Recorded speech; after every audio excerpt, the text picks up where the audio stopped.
suspended at Dal Yosafan station until further notice. We went to the cabin just to check which route was the train set for, and then we needed to understand why did the trains take a different route than the one that was set. So the first thing that we did was to check everything in the cabin and ensure that everything was set for the route that was going to go to platform 2. So that was investigation 1. The second investigation was on site to document the position of all of the coaches that you see behind us. Moving to the Free State, workers from Masilonyana municipality have downed tools over unpaid salaries and third-party payments. They are also calling for the removal of Mayor Dimakatso Modise from office. They allege that Modise has crippled the municipality and is involved in corruption regarding the appointment of service providers. Workers have vowed to continue with their protest until the mayor vacates the office. Some regional chairperson Tshepo Kobani elaborates. We are very clear. Workers have taken a conscious decision. They demand the removal of the mayor in this particular municipality with an immediate effect. In the actual fact, let me put it this way. We have met with the REC of the ANC. We have actually indicated all the challenges that we have, in particular around only one person and one person only, the mayor that is actually drowning this municipality financially through different service providers that is using. Lastly, U.S. President Joe Biden has called on warring parties responsible for the suffering of Sudanese people to pull back their forces. He says they should facilitate unhindered humanitarian access and re-engage in negotiations to end the war. Biden has released a statement lamenting the over 17-month conflict. Sharon Bryce Peace reports. Biden called on the Sudan Armed Forces and the Rapid Support Forces to pull back their forces, facilitate unhindered humanitarian access, and re-engage in negotiations to end the war. He urged the RSF to stop their assault that was disproportionately harming Sudanese civilians, and the SAF to stop its indiscriminate bombings that was destroying civilian lives and infrastructure. He accused both groups of delaying or disrupting life-saving humanitarian operations, calling for unhindered access. Recapping the top story this hour, Fiso Mkhwanazi has been sentenced to 6 life terms in prison by the High Court in Johannesburg. In March, 21-year-old Mkhwanazi was found guilty of killing 6 women alleged to be sex workers between April and October of 2022. Headlines at 3:30 for SFM News. I am Dino Motau. And coming up in your sports this hour, Proteas men and women in action this afternoon. Proteas already in action and the score is looking absolutely dismal. Then state-of-the-art camera system installed at FNB Stadium. I'll let you in on these stories and other sports stories at 3:30. Here, there, and everywhere. SAFM. 106.6 FM in Bloemfontein. TUT Matatsanza ladies are focused on full points as they chase a suitable position in the top half. But UWC want to triumph and pressurize log leaders. This is the Hollywood Bet Super League. Catch Mzansi Queens of the beautiful game. TUT Matatsanza Ladies FC versus UWC Ladies FC on Saturday 21 September at 8:30 a.m. Live on SABC Sport on DTT Channel 4. Also available at your fingertips on SABC Plus and SABCSport.com. Brought to you by SABC Sport. For the love of the game. So why should I use We Buy Cars if I want to sell my vehicle? Because We Buy Cars buys cars. But will I get the right price? Of course. We Buy Cars buys thousands of vehicles and knows exactly what every vehicle is worth. Their buyers deliver exceptional service and pay you immediately. And how do I know what they'll pay for my vehicle? It's easy. Visit webuycars.co.za or use the We Buy Cars app. Follow the simple steps and voila, you'll know your car's value in no time. We Buy Cars. Quick, easy, the best.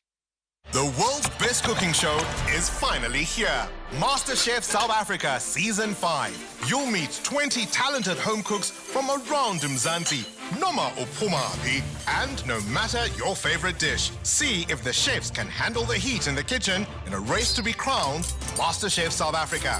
Every Saturday, 7:30 p.m. only on S3, Channel 193. MasterChef South Africa, the world's best cooking show, proudly sponsored by Pick n Pay. The National Pulse, weekdays, 3 to 6 p.m. Hello, 8 minutes past 3 with SAFM. Tumi's being very generous again in her sports headlines. I'm not going to take away her thunder, but that score that she was talking about with the Proteas against Afghanistan, yeah, she's being very generous about that score, which is a worry. We'll get full sports with Tumi coming up in, 20 or so minutes from now. Welcome to the show. It's the National Pulse. John in for Ashraf today. Get lucky to be along with you. Hump Day. We're on our way down to the weekend. Is it Wednesday already? I think so. Yeah, it is. The 18th. A couple of days to payday. If you're one of those that get paid on the 20th, it's a long way for a lot of us. We can do it. You can do it. Coming up on the show today, we're going to get an update. The DA, if you've seen their social medias, the DA of doing this nationwide day of action, they're calling it, against Eskom's unreasonable, they call, 40% tariff increase. We're going to talk about that increase a lot with the Cape Town mayor. Hopefully get the mayor mayor of Cape Town onto the line, and we'll find out what the DA are planning there. Then there's a critical skills list has been released by the Home Affairs Minister. This is for jobs or visas given from the 1st of January 2020. 4,913 visas issued for critical skills that the country is lacking. We're going to talk to the chairperson at the African Diaspora Global Network about this list of jobs. We have the jobs here that we do not have in South Africa. We do not have people to be able to do them. And I'll tell you what those jobs are, so that if you are in school right now, you're going to write matric, or maybe you're studying, then these would be the jobs you have to go and plan to do, right? Because we're having to get foreigners in. And so we hear a lot when we talk about foreigners coming into the country and taking our jobs. Here's a case where those jobs are not being filled by South Africans, and they're having to be filled. And we'll see where those people are coming from as well. You heard in the news about Sifiso Mkhwanazi. He's the sex worker killer. He's been sentenced to life imprisonment. We'll get an update on that and see what that means for sex workers in general, but also gender equality as well. Julius Malema says that Cyril Ramaphosa should have fired Basic Education Minister Sibiwe Kgarube for boycotting the Bela Bill signing ceremony. We'll see and talk about that. And I also see in the news that there's been calls for respecting the president.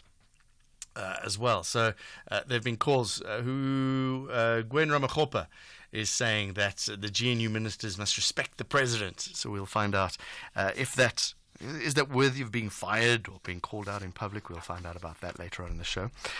There's going to be a strike on the 7th of October across all provinces. COSATU working on that. We're going to find out why they're doing that. A 4-day multinational blitz inspection of restaurants across South Africa. It seems as if the fire is being lit underneath some officials, and we'll talk to the Restaurants Association of South Africa about that. Are they hiring illegals in South Africa, and why are restaurants being targeted, and does this affect them at all? And should they be following the rules? And we'll find out why they aren't following the rules as well. Later on, there's a good news story that the President met with Business Unity South Africa about the NHI Compact. We'll see what has come out of that meeting. We'll talk to Kulakani Mate about that again, and we'll also get an update on the electricity. 40% increase on electricity. So plenty to talk about. As always, phone lines open. 086 000 2032 is the phone number if you want to have a chat. 086 000 2032, and WhatsApp voice notes on 0614 104 107. Is there ever a bad time for a good conversation? SAFM, leading the conversations that move us. Jon Gericke on SAFM. All right, Gordon Hill-Lewis, the DA member, also mayor of the city of Cape Town, joining us now. The DA has been having a national day of action against Eskom's unreasonable 40% tariff increase. Mr. Mayor, thank you very much for joining us. Why do you think this is unreasonable? Well, 40% is completely unreasonable. Good afternoon. Nice to join you. It's completely unreasonable because it follows more than 400% of increases over the last decade or so, even less than a decade. and it is totally unaffordable for the vast majority of South African families. It will have negative consequences for other prices in the economy, because electricity is a major input cost for businesses and farmers and the like. So it will push up other prices as well. So families just can't possibly afford a 40%. It's completely outside of reasonable. DA is calling this a made-up tariff. Why is it made up? Well, because it bears no relation to a reasonable understanding of costs inside the Eskom business. So, Eskom has for years been using this phrase that it needs cost-reflective tariffs. The question is whose costs? Who defines those costs? Because it's not a competitive industry. So, in a competitive industry, if your costs are unreasonable, you go out of business, and your company has to close. And so you have every incentive to be efficient and keep your costs low. But Eskom has for the longest time had a legislated monopoly, so it doesn't face any of that competitive pressure. So it has these hugely unreasonable costs, enormous salaries, enormous bloated staff bill, all of the corruption and mismanagement in the system, the prices that it pays for coal transport, all of these things have been very well documented, the way that Eskom has been used as a kind of national ATM. And so we have to keep picking up the bill for that. Those are unreasonable costs. That's why we say it's made up. The massive debt owed to Eskom from a number of places. They need to make up the money somehow. Is there a better way of doing it? Well, you've got to properly control your costs, firstly, and make sure that your costs are competitive and efficient. And then you've got to take action against the people who owe you money. Instead, what's happening is that National Treasury is helping those municipalities, Eskom go easy on those municipalities with this debt forgiveness plan. That's not going to help incentivize any municipality to pay their bills. In fact, it's going to do the opposite. It's going to incentivize municipalities to not pay. We've often raised the objection as the city of Cape Town, putting on my other hat now, that we do not owe Eskom a single rand, and we never have, and we never will. We pay our bills on time. But when I see municipalities around us getting an easy ride for not paying their bills, we'll carry on paying ours because it's the right thing to do. But you do have a feeling, why do we go to so much effort to do the right thing when others who are not doing the right thing are getting an easy ride? So that's where they should be focusing their attention, instead of nailing middle-class families with other and more continuous unaffordable increases. Where does NERSA stand in this? So the application is made to NERSA, and they make the final decision, but their decision is constrained by various legislative pieces of legislation. But yes, ultimately this is an application put forward to NERSA, and they have to have public hearings, which we'll definitely participate in. And some of the call that we've been making to the public is, please write to NERSA, please participate in that public hearing process to explain to NERSA the negative consequences this will have for the public. Just back to the city of Cape Town, Mr. Mayor, there was this tariff increase that you did back in, when was it, June, when you put a 9.6% tariff increase compared to the NERSA's 7.47 recommended. You have put the prices of electricity up more. Is it fair for you to fight this now? No, it absolutely is, because Eskom is the driver. This is the point we've been trying to convey. It's really important for the public to understand this. Eskom is the driver of price increases in South Africa. We are all price takers, not price makers. We are an Eskom customer, just like anyone else. So we pay Eskom R1 billion a month for the power that we buy from them, and we reticulate that power around the city.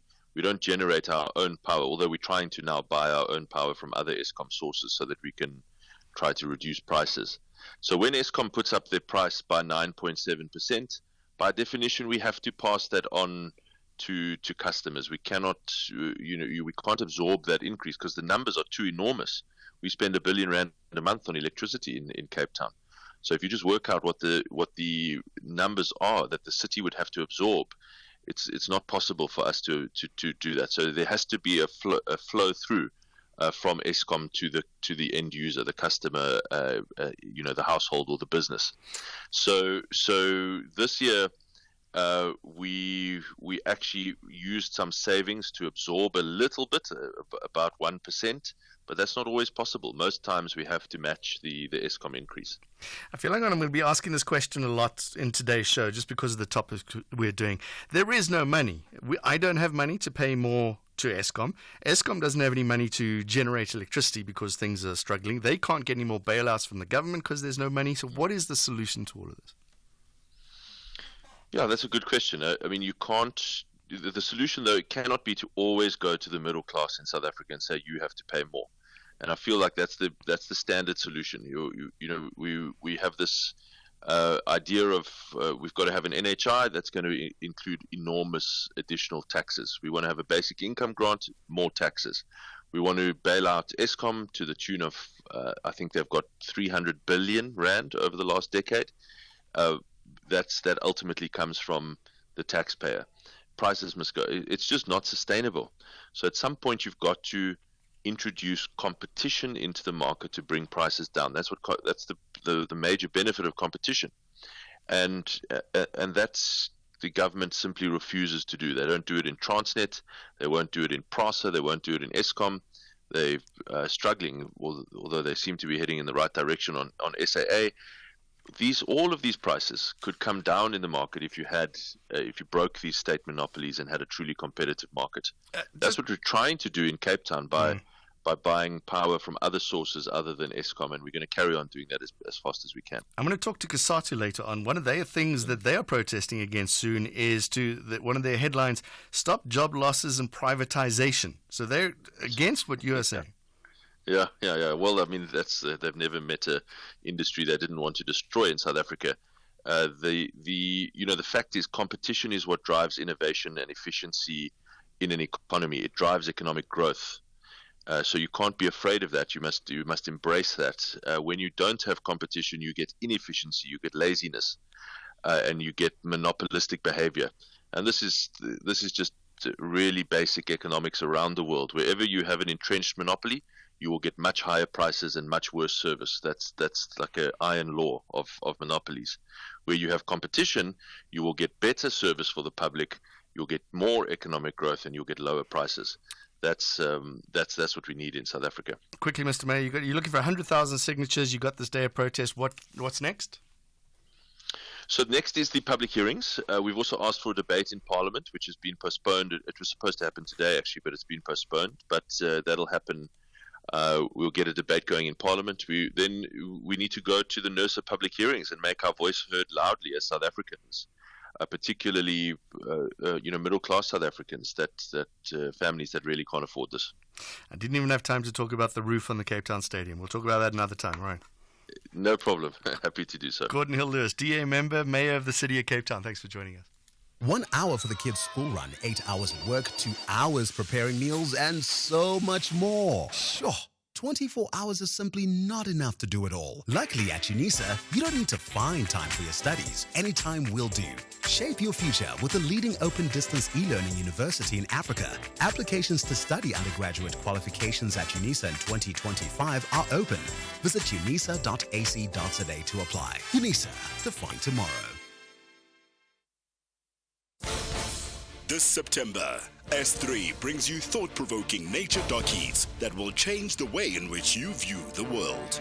Temperature Rising tells the story of 3 activists as they grapple with what thinking globally and acting locally means as they fight the barriers to climate action. Airs Sunday the 8th of September. Channel your inner activist with our selection of premium dockies Sundays at 5 p.m. only on S3. Open up. Standard Bank Group, the biggest bank in Africa by assets, in partnership with the SOAS, will host the 4th Annual Climate Summit on the 1st of October. This summit will host insightful discussions with various industry experts in charting Africa's course to net zero. The annual summit is one of Standard Bank's sustainability initiatives dedicated to driving growth on the African continent. Tune in on our SAFM Facebook page and be a part of the conversation in shaping the future of Africa's energy transition. Brought to you by Standard Bank Corporate and Investment Banking. Are we ready for a real conversation? SAFM, leading the conversations that move us. You're listening to the National Pulse on SAFM. We hear a lot in the news about foreigners taking South Africa's jobs. Well, here's a little news that came out today that Zimbabwe and India are dominating South Africa's critical skills list. It was released by the Department of Home Affairs. Out of the 4,913 visas issued since the 1st of January 4 years ago, 1,794 issued to Zimbabwean nationals, 400 to hundreds of different jobs. Let's find out a little bit more what this means with Dr. Vusibusi Sabanda, chairperson at Africa Diaspora Global Network. Doctor, thank you very much for joining us. Fascinating. Which jobs are these visas being issued for? Well, good afternoon and good afternoon to your listeners, John. So what is basically happening as posted by the department is that there are quite a number of jobs that, in the critical skills, list that, have been taken by foreigners. For example, the ones that we see with the majority of Zimbabweans are trainee auditors, in the IT sector and so forth. So, but these are specifically just those jobs that we say South Africa is having a scarcity and is having difficulties in filling those particular positions. And therefore, they've been designated as critical skills because there is a shortage. And therefore, they want, those people that can get from the migrant community from other countries. When you hear the Minister of Home Affairs, and I'm going to read their headline here, it says, exhausted all efforts to determine that no South African citizen or permanent residents had the necessary skills and qualifications to fill the positions. Do you believe them? Do we really not have enough trainee auditors, integrated development, software developers, nursing, ICT systems owners? Look, I think, some statements obviously, are meant to be politically correct. And in this particular instance, remember that there are skills that are designated as, critical skills because of the demand and the supply. So it's the law of supply and demand that is determinant. Before a skill is designated as critical, and a research is done, in conjunction with the Labor Department, in conjunction with, SAQA and so forth, to realize that in the job market, which jobs are or have got a scarce supply are not really supplied in excess and where there is a shortage. And then those skills are then designated. So in these particular areas, you don't really need to go and do this, thorough search like you're looking for a needle in the haystack. What matters is that as long as the job has been designated as a critical skill, right, once you've advertised and then people, apply for the job, you give them even if, they're foreign nationals. I just suddenly thought of this.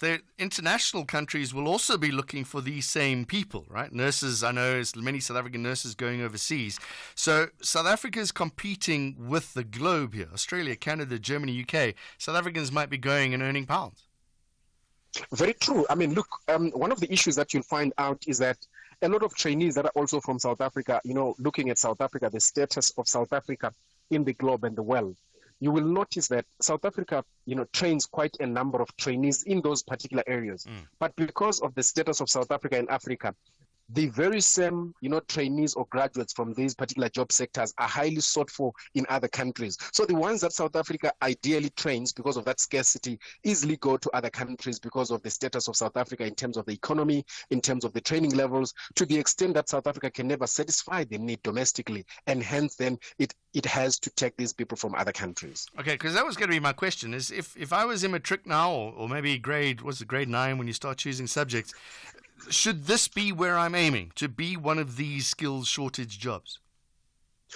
Indeed, very true. And that is one of the things that basically, I think we've got maybe not enough coverage. That is what we call career guidance, because one would think that these companies or these areas where there is such a demand, or including the Department of Labor, would actually have a career guidance drive where, at grade 9, for example, when learners, choose which subjects they want to do, they are properly guided, to say, look, these are the jobs that are in high demand, but where there is a short supply. So the subjects that are required in order for you to enter into these particular fields are these particular subjects. But again, the challenge is that some of these subjects are ordinarily challenging. Learners don't necessarily choose them because, they find them more challenging. And if they chose those subjects, they would fail and probably not make the grade that's required, the APS points, in order to qualify for those particular jobs. So they choose, to leave them out and say, as long as I've got a matric, so they take the basic subjects that allow them to have, a matric.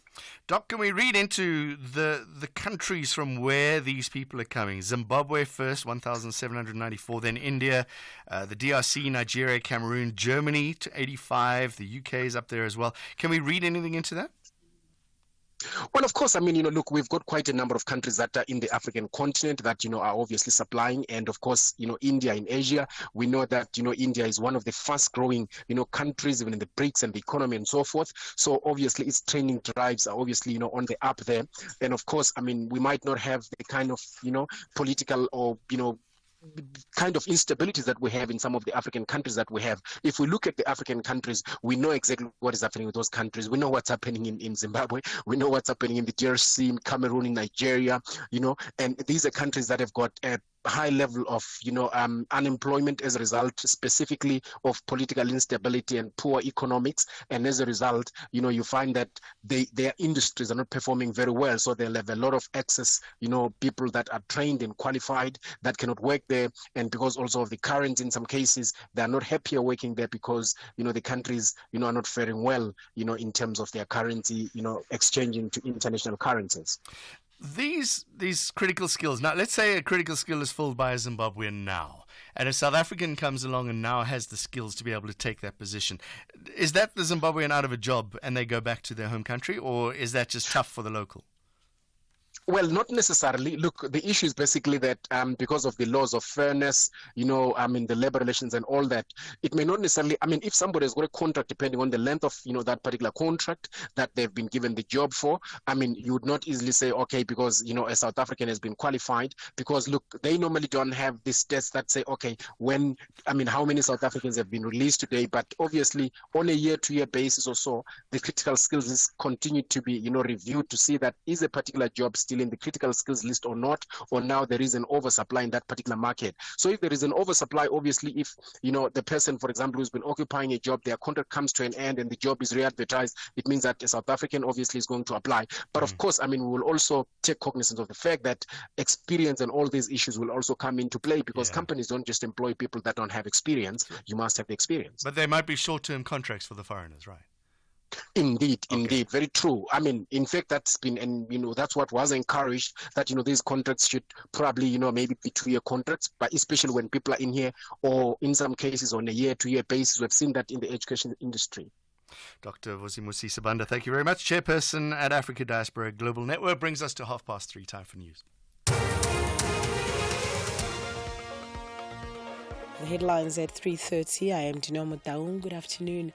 Tfisa Mkhwanazi has been sentenced to 6 life terms in prison by the High Court in Johannesburg. In March, 21-year-old Mkhwanazi was found guilty of killing 6 women alleged to be sex workers between April and October of 2022. In other news, the Passenger Rail Agency of South Africa has paid close to R1 billion in fraudulent liability claims to various service providers. The Special Investigating Unit revealed this during his briefing to Parliament's Standing Committee on Public Accounts. And Iran has condemned Israel for yesterday's synchronized explosions of Hezbollah pages in Lebanon, calling it mass murder. A full update follows at the top of the hour. SAFM, guiding you through the rush hour traffic. Good afternoon. Starting off in Gauteng, the N12 eastbound in Boksburg has a crash reported before Atlas Road. Main Reef Road in Amalgam has delays near Dorada Avenue. The N1 northbound in Pretoria is queuing towards the R21 highway interchange due to roadworks. And Waterkloof Air Force Base in Centurion has delays on local routes around the Air Force Base due to the Aerospace and Defence Expo event taking place this weekend. In KZN, the N3 eastbound in Pietermaritzburg has a crash on Tower Town Hill. The N3 eastbound has a crash after the M13 Paradise Valley interchange, and Umgeni Road westbound slow moving through Springfield Park. In Cape Town, the N1 outbound is slow moving approaching Okavango Road. The M3 northbound is queuing at Paradise Road. The M5 southbound is slow moving towards Racecourse Road exit. Bakengracht Street outbound in the CBD is slow moving. That's towards the elevated freeway. And Victoria Road outbound slow moving through Woodstock. With your traffic update, I'm Irma G. This is SAFM Sports with Tuming Kapele. To me, good morning. Oh, good afternoon. I didn't want to take away your thunder with this Proteas score, so I'm going to leave it up to you to tell us the news. Okay, we start things off with cricket. The Proteas men and women are in action today in their respective series away from home. The men's side began their 3-match ODI series against Afghanistan at 2 p.m. as they won the toss, electing to bat first. In terms of that score, the Proteas are sitting on 63 for 7 after 18 overs. I mean, at one stage, I think when I came into studio, it was like 37 for 7. So at least they haven't lost a wicket as yet, and we're hoping that they can still keep it steady. Fight back. Fight back. They can keep it steady for like how many more runs? Well, they've got 40 more. They've got 30 more overs to bat. 30 overs of 10 runs and a 300. They'll score 363. 363. I'm just making up numbers right at the moment. Let's hope. We'll wait and see. Then the Proteas women will be looking to continue with winning ways when they face Pakistan in the second T20 this afternoon at 4 p.m. They're looking to wrap up the series win as they hold a 1-0 lead. The final series will be played on the 29th of September. Then in rugby, he might not be on the field on Saturday, but Springbok captain Siya Kolisi will sit next to coach Rassie Erasmus in the coach's box against Argentina. Erasmus says that he wants to give Kolisi an idea of how they arrive at ideas during matches and to give him a better understanding when processing it on the field. Remember, a few years ago, Dwayne Vermeulen also sat in the coach's box a few years ago. And now he's a Moby unit coach, being the link between coach and players. So perhaps Rassie is already preparing Kolisi to being our future coach. It'll be interesting to see. In football, Stadium Management South Africa has installed state-of-the-art PTZ camera system at FNB Stadium with the aim to tighten safety and security in crucial points of entry and on the stands for the new football season. After some incidents at FNB Stadium in the past few seasons, Grobler explains how this camera system will help them. Yes, in our post-season debriefing with the clubs and with our service providers and with the other SASRIA and the JOC and ESSBC stakeholders, we decided to enhance the camera system around the venue. It's just the fact that manpower can't be everywhere, and if you want to be everywhere, you need to deploy a lot of people. So in conjunction with Servest, we decided to do an assessment and an audit of where we need cameras in and around the venue to assist on event day and also in the day-to-day security of the venue. Right, then still staying with football, Champions League continues today in selected fixture. Bologna takes on Shakhtar Donetsk, PSG at home against Girona, Borussia Dortmund away to Celtic, and Manchester City hosting Inter. And talking about City, manager Pep Guardiola has hailed his superstar striker Erling Haaland as the Norwegian looks to continue with his impressive form. The 24-year-old has already produced a staggering 9 goals in 4 Premier League matches, a run which included 2 successive hat-tricks.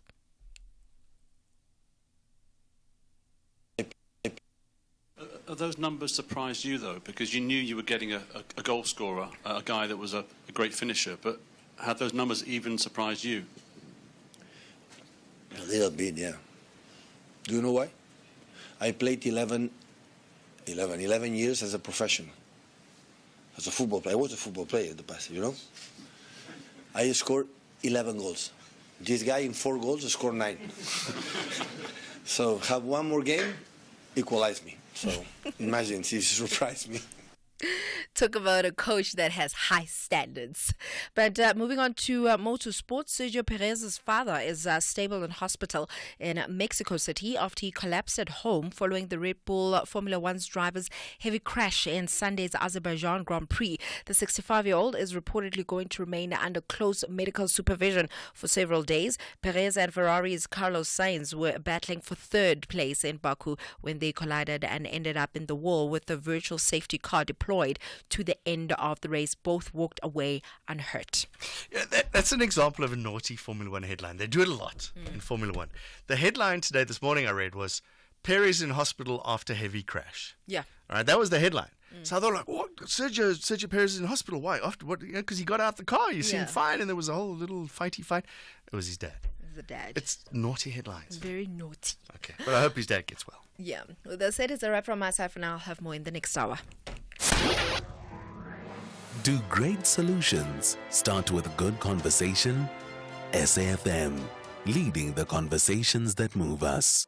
Kickstart your journey to success in 2025 with the Durban University of Technology. DUT offers programs in the faculties of Accounting and Informatics, Applied Sciences, Arts and Design, Engineering and the Built Environment, Health Sciences and Management Sciences, open for applications for 2025. Applications close on 30th September 2024, but dates may vary. Visit dut.ac.za for a full list of available programs and entry requirements. Apply now through the Central Applications Office by visiting cao.ac.za.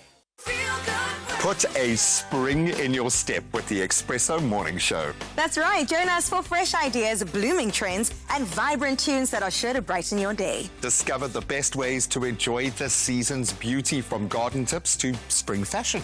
Come on now. Plus, get inspired with lively interviews and my favorite, the latest in entertainment. Basically, start your mornings right with us. That's weekdays from 6 to 9 a.m. only on S3. Are we ready for a real conversation? SAFM, leading the conversations that move us. You are listening to Jon Gericke on SAFM. John in for Ashraf. Ashraf will be back in a few weeks. I'm looking after him, or this show at least, for this week. Just about 20 to 4. Let's go to the phone lines. 086 000 2032. It's Billy in Sekukuni. You want to talk about Eskom? Go ahead. John, you run a spaza shop. Thank you. I run a spaza. Tell me why. Then over the night, the criminals come and rob you and leave some few loaves in your spaza shop. Yeah. You recover the loss of that of those criminals with the customers who come in the morning to get their bread. You say, no, there was a burglary here. They've taken a lot of my stuff. Yeah. So one bread is now 1,000. Yeah, that's kind of the way it works. How, really? What? So, you see, there's no insurance for electricity, though, you see? Let it go and recover the cost from the criminals who defrauded it. It's got that capacity. Those who are working at Eskom, yeah, that's valid. Eskom, there are people who are not paying for Eskom. We are supposed to pay for all those rubbish. We can't. It must still shop. We have a new company. But you can't close Eskom. You see, this is what Gordon Hill Lewis was saying, right? Is that because of the monopoly? We'll have another next job next door. How? No, state must do a new company, not this one. This one is a problem. Yes. So it must start a new company. This one is a problem. But then it'll be the same thing. It'll be another monopoly. No, it can't be. It can't be. Start a new thing for energy. Okay. Not this one. I like this one. Is got corrupt people. Remove all of them. Arrest those who have corrupted it. Start something new within a week. In a week. Billy in Sekukune. It's like a sponsor shop, says Eskom. He says about Eskom. Let's talk about Labour Department raids. We're going to talk about that later on in the show, in the next hour. Bramoro, you got something to say about it? Yes, boss. How are you, sir? Leke, go ahead. Thank you. You know, the Department of Labour leadership who came out to tell us about the raid, they are incompetent. Let me use that way. Mm-hmm. You don't have to come to the media and tell us your plans of raiding. This is your responsibility. That should have been done every day. South African foreigners, etc., are all complaining about companies that are not adhering to the Labor Acts. Some are even denying various leave annually. Some are even denying the basic labor rate. You understand? Even the truck drivers, those who are foreigners, are always complaining, sending voice notes, etc. So if, let's say, Bramoro, I'm working for SAFM, and tomorrow Department of Labor wants to raid, you don't have to come on air to tell us that you are targeting these industries. That is your responsibility. If you have less inspectors, it means we have high unemployment rate in the country, high level of youth who are keep on graduating from schools. Why can't we employ some, train them as labor inspectors, health inspectors, etc., immigration officials? They work together. If maybe we can say every city there should be at least 300 or 1,000 labor inspectors in every city, it shouldn't be bad. This falls back to reducing the unemployment rate in the country, which automatically reduces the crime rate, because if most of us have jobs, less of us will be involved in criminal elements. Thank you, sir. Bramoro. Keep enjoying the show. Bramoro in Bloemfontein, thank you very much. We'll raise that. We're talking later to Wendy Elbis, who's the Restaurants Association of South Africa. See what she has to say. I'll raise the fact that Bramoro thinks this is a bit of a marketing blitz by the Department of Employment and Labour after the outcry on social media. We'll ask her that later on. Is there ever a bad time for a good conversation? SAFM, leading the conversations that move us. You are listening to Jon Gericke on SAFM. 17 minutes to 4. Let's go to the courts where sex worker killer Sifiso Mkhwanazi has been sentenced to life imprisonment, along with an additional 10 years for obstructing the course of justice and 15 years for rape. He was found guilty on various charges, including 6 counts of murder, rape, defeating the ends of justice, possession of ammunition, illegal possession of a firearm, and theft. Public knowledge that Mkhwanazi admitted to killing the six sex workers between April and October a couple of years ago at his dad's panel beater workshop in Johannesburg. Let's talk to Jabu Baloy, spokesperson for the Commission for Gender Equality. Jabu, I'm imagining celebration that somebody like this gets put behind bars. No, it's not celebration per se, John. It's a worrisome trend, because there are a lot of cases that are still in the very same Palm Ridge Court, whereby some of them are withdrawing these cases. It is somewhere, it is a step into the right direction, but celebration, no. Yes, this one was a confessed killer who have said, I've killed, but the issue should have moved fast. Remember, we had a scenario whereby others like Oscar Pistorius, within 6 months, they were tried and prosecuted. And the delay in prosecuting somebody we had confessed. Also, it's an indictment to the justice system to say we're not moving as speedily as possible in dealing with cases of gender-based violence and femicide. Because this one was a clear-cut one, which they could have moved with speed. Because next week, on the 26th, we're going to Mpumalanga because of the same reason, John, to say cases of gender-based violence are in the court roll for forever, and people end up withdrawing them. Some are being threatened because of the system that, it is not moving as speedily as possible. However, we're grateful and we welcome this judgment. It is a step in the right direction, and we trust the justice system will self-correct. We know it's not about the prosecutor, it's about the police that investigate these issues and the evidence that they provide before the court. But we need a system, a seamless system that works very well for the victims and survivors of gender-based violence in the country if we want to arrest the scourge. I did a show a little while ago. We were talking about the lack of detectives, and I want to go back to the police. Is the correct policing being done for the victims of these kind of crimes?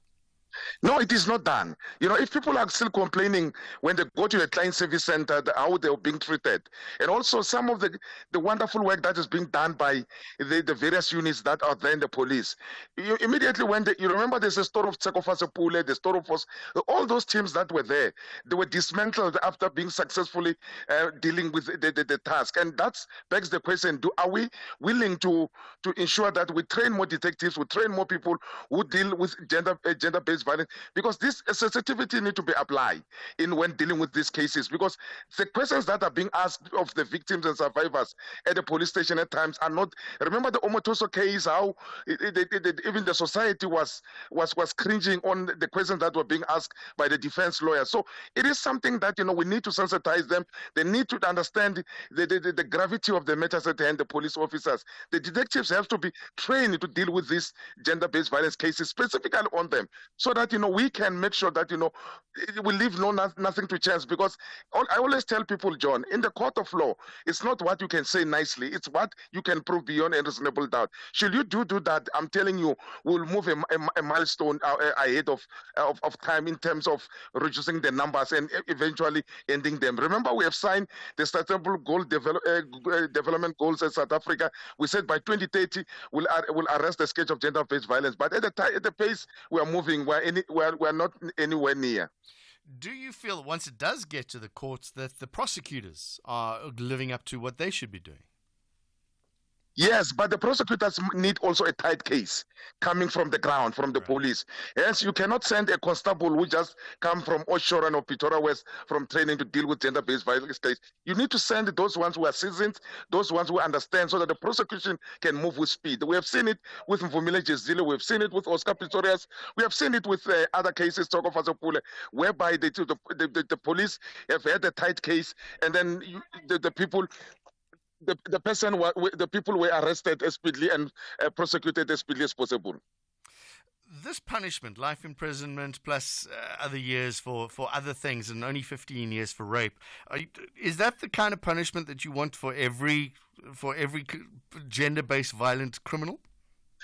If it's for us, John, all the gender-based violence criminals, perpetrators, shouldn't be given bail to start with. Right. They should be remanded, the cases should be remanded in prison until they're prosecuted, whether they're found guilty. But that is not the issue of them, they're being guilty, but until it's proven otherwise. So that's the step number one. Number two, the heftiness of these sentences. But we also worry, John, they go to prison, they will even phone people from prison to say that, we're eating nice, we're going to school, and then yes, we have killed your relative. So those are the worrying things that even the correctional service must play its role and ensure that the contrabands, which makes people at the anguish, because we'll go with fanfare today to the family that he has been prosecuted.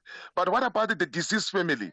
What about those that he has killed? What remains of them? What remains of their families and their kids if they've left the kids behind? So those are some of the things that we must have a victim and survivor mentality to say, yes, somebody has done that, but what do we do about it? Those are remaining from those families.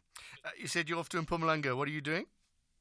On Mpumalanga, we are going to have a public investigative hearing why cases within the system are being withdrawn, why the cases are delayed, why there's a lot of them, because we have observed, and we are going there on the 26th of September to ensure that we engage the relevant parties, just like we did today and in the Eastern Cape about the Tutuzela care centers. What is it that people are doing? Because people, they don't have trust in the system anymore, and we need to find out ways and avenues to assist, not to point fingers at the justice system, but also contribute positively going forward. Java Boloy is the spokesperson for the Commission for Gender Equality. Thanks very much. The world's best cooking show is finally here. MasterChef South Africa Season 5. You'll meet 20 talented home cooks from around Mzansi, Noma Upumaphi, and no matter your favorite dish. See if the chefs can handle the heat in the kitchen in a race to be crowned MasterChef South Africa. Every Saturday, 7:30 p.m. only on S3 Channel 193. MasterChef South Africa, the world's best cooking show, proudly sponsored by Pick n Pay. Hey, Mike, congratulations on your retirement. Thanks, Andile. Are you preparing for it? Yes, but not just for myself. For you and? For me and my employees. Oh. Since we moved to Old Mutual Corporate, their retirement funds have not only been safe and secure, but gaining competitive returns through exposure to diverse investment markets. Impressive. Visit oldmutual.co.za/employee benefits and go from questions to solutions for your employees with Old Mutual Corporate. Old Mutual Life Assurance Company SA Limited is a licensed FSP and life insurer. T's and C's apply. The world's best football league makes its return to S3. Will Arsenal finally win their first title since 2004? Or will Man City continue their dominance of the league and win their 7th title under Pep Guardiola? Will the Dutchman in Erik ten Hag and Arne Slot have something to say as Man United and Liverpool step in to contest for the title? But it's not only about winning the title. For some of the 20 teams, it's a chance to improve on their performances from last season. While for others, it's the battle to avoid relegation and stay in the top flight. Every team has a point to prove. This is not just football. This is a masterpiece being played out every Every weekend, channel your best sport with the English Premier League. Saturdays at 3 p.m. on S3. Open up.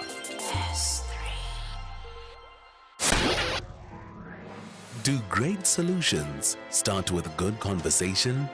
SAFM, leading the conversations that move us. You're listening to the National Pulse on SAFM. Coming up in a moment, we're going to hear from Julius Malema, who says the president should fire Basic Education Minister for boycotting the Bella Bill signing ceremony. That's up in a moment. Let's take some voice notes first. 0614 104 107. A number of issues that have come up so far. Good afternoon, John. You know, the ANC knows very well who siphoned money out of Eskom, but they're not going after those people. They want to charge us extra for what they have stolen. They want to recover this money from us. I think it is unfair. It is ridiculous. It is broad daylight robbery.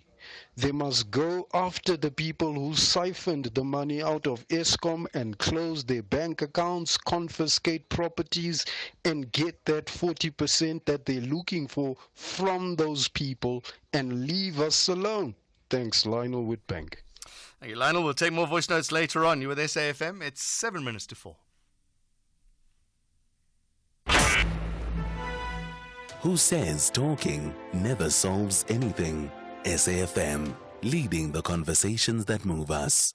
EFF leader Julius Malema says President Cyril Ramaphosa should fire Basic Education Minister Sivebo Kgarube for boycotting the Bella Bill signing ceremony.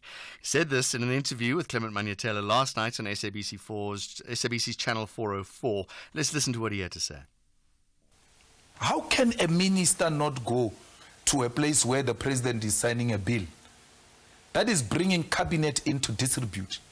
The president should have fired that minister there and there, because when you are there, you are no longer serving the DA constitution. You are serving the South African constitution. This has failed even in practical terms, not in theory. The Bella Bill exposed these people for what they are: a marriage of inconvenience, a DA-led government.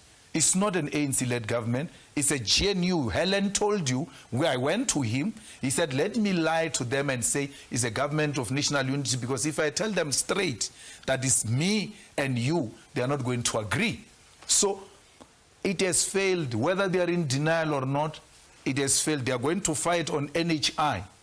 They are going to fight on NPA, because the reason why you see the Communist Party taking a posture that is taking, you must just look at where does Gwede Mantashe stand in all of this. Right. That's why the Communist Party does not agree, because they know there is a crocodile waiting to swallow them.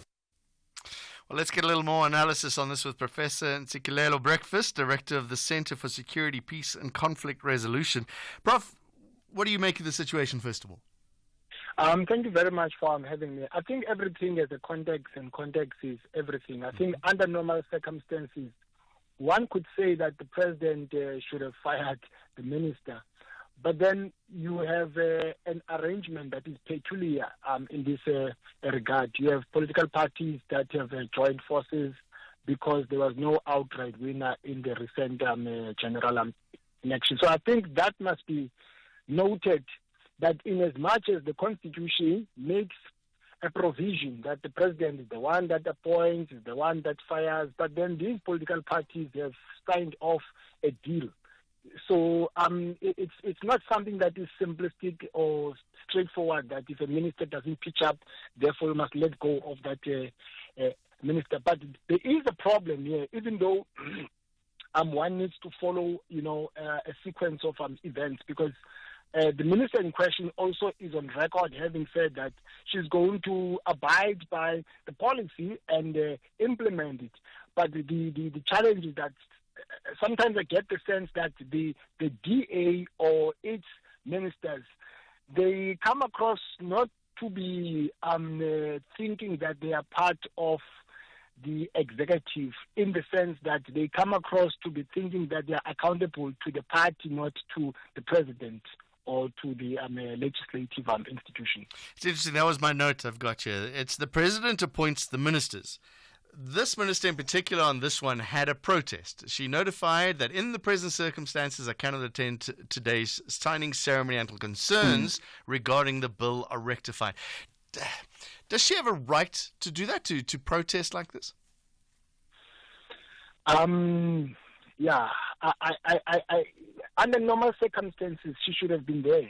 And under normal circumstances, the president should have fired her for not pitching up. But then, I mean, for instance, if the president fires her, I can bet my bottom dollar that might have a negative spillover effect on the political arrangement itself, on the GNU itself, because what if now the DA decides to walk out of that arrangement? Then the government collapses.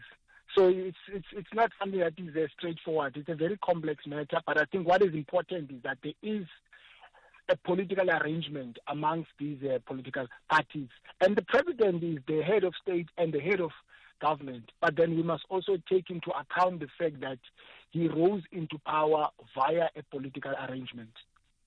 Yeah, so this is the DA flexing their muscles a little bit. Yes, of course. But it's not a good thing, though, because, I mean, we were using a parliamentary system, there is a notion of collective responsibility. You can't be a member of the executive and then you distance yourself from some of the policy positions of government, or you can't be a member of the executive and think that you are accountable to your party, not to the head of government, which is the president. With that being said, though, the president has backed down. And it might not necessarily have been the protest of the minister, but he did back down, and a couple of the clauses won't be implemented immediately. The president found comfort when he was interacting with the journalist last week on Friday. He found comfort into the responsiveness of the minister, that she's going to abide by the policy. Yes. Because she's the political head of that ministry, she's going to implement the policy, despite the fact that the party is unhappy about the way things are, because they think that the way things are is not the way things should be, because they don't agree with the policy. But there are things that the president has backed down on. Remind me that there are a couple of issues, wasn't it? How did the president back down? Were there two clauses that are going to be relooked at? Yes, of course. Yes, you are on point. Yes, the president, actually I think there were three clauses that have been put on hold pending a consultation. I don't think that things will go according to plan, though, for the DA. I don't think the president is going to back down. But I think in order to satisfy them, he did not want to sign off on everything. Yes, you are on point. It's when we look at this, and we got to go to the news. We got to go to the news. Is there a battle? Do you feel is there this battle between the ANC and the DA at the moment in the executive? There are different understandings and interpretations about this arrangement. The DA, first of all, thinks that it is in a coalition. They don't subscribe to this framing of a government of national unity. So they think that they are on par with the ANC. And the leader of the DA, Helen Zille, she is on record having said that their ministers don't account to the president, they account to the party. So now you have a minister who's wearing two caps. On the one hand, she's part of the executive. On the other hand, she's got another boss, which is outside the executive institution. It's a mess.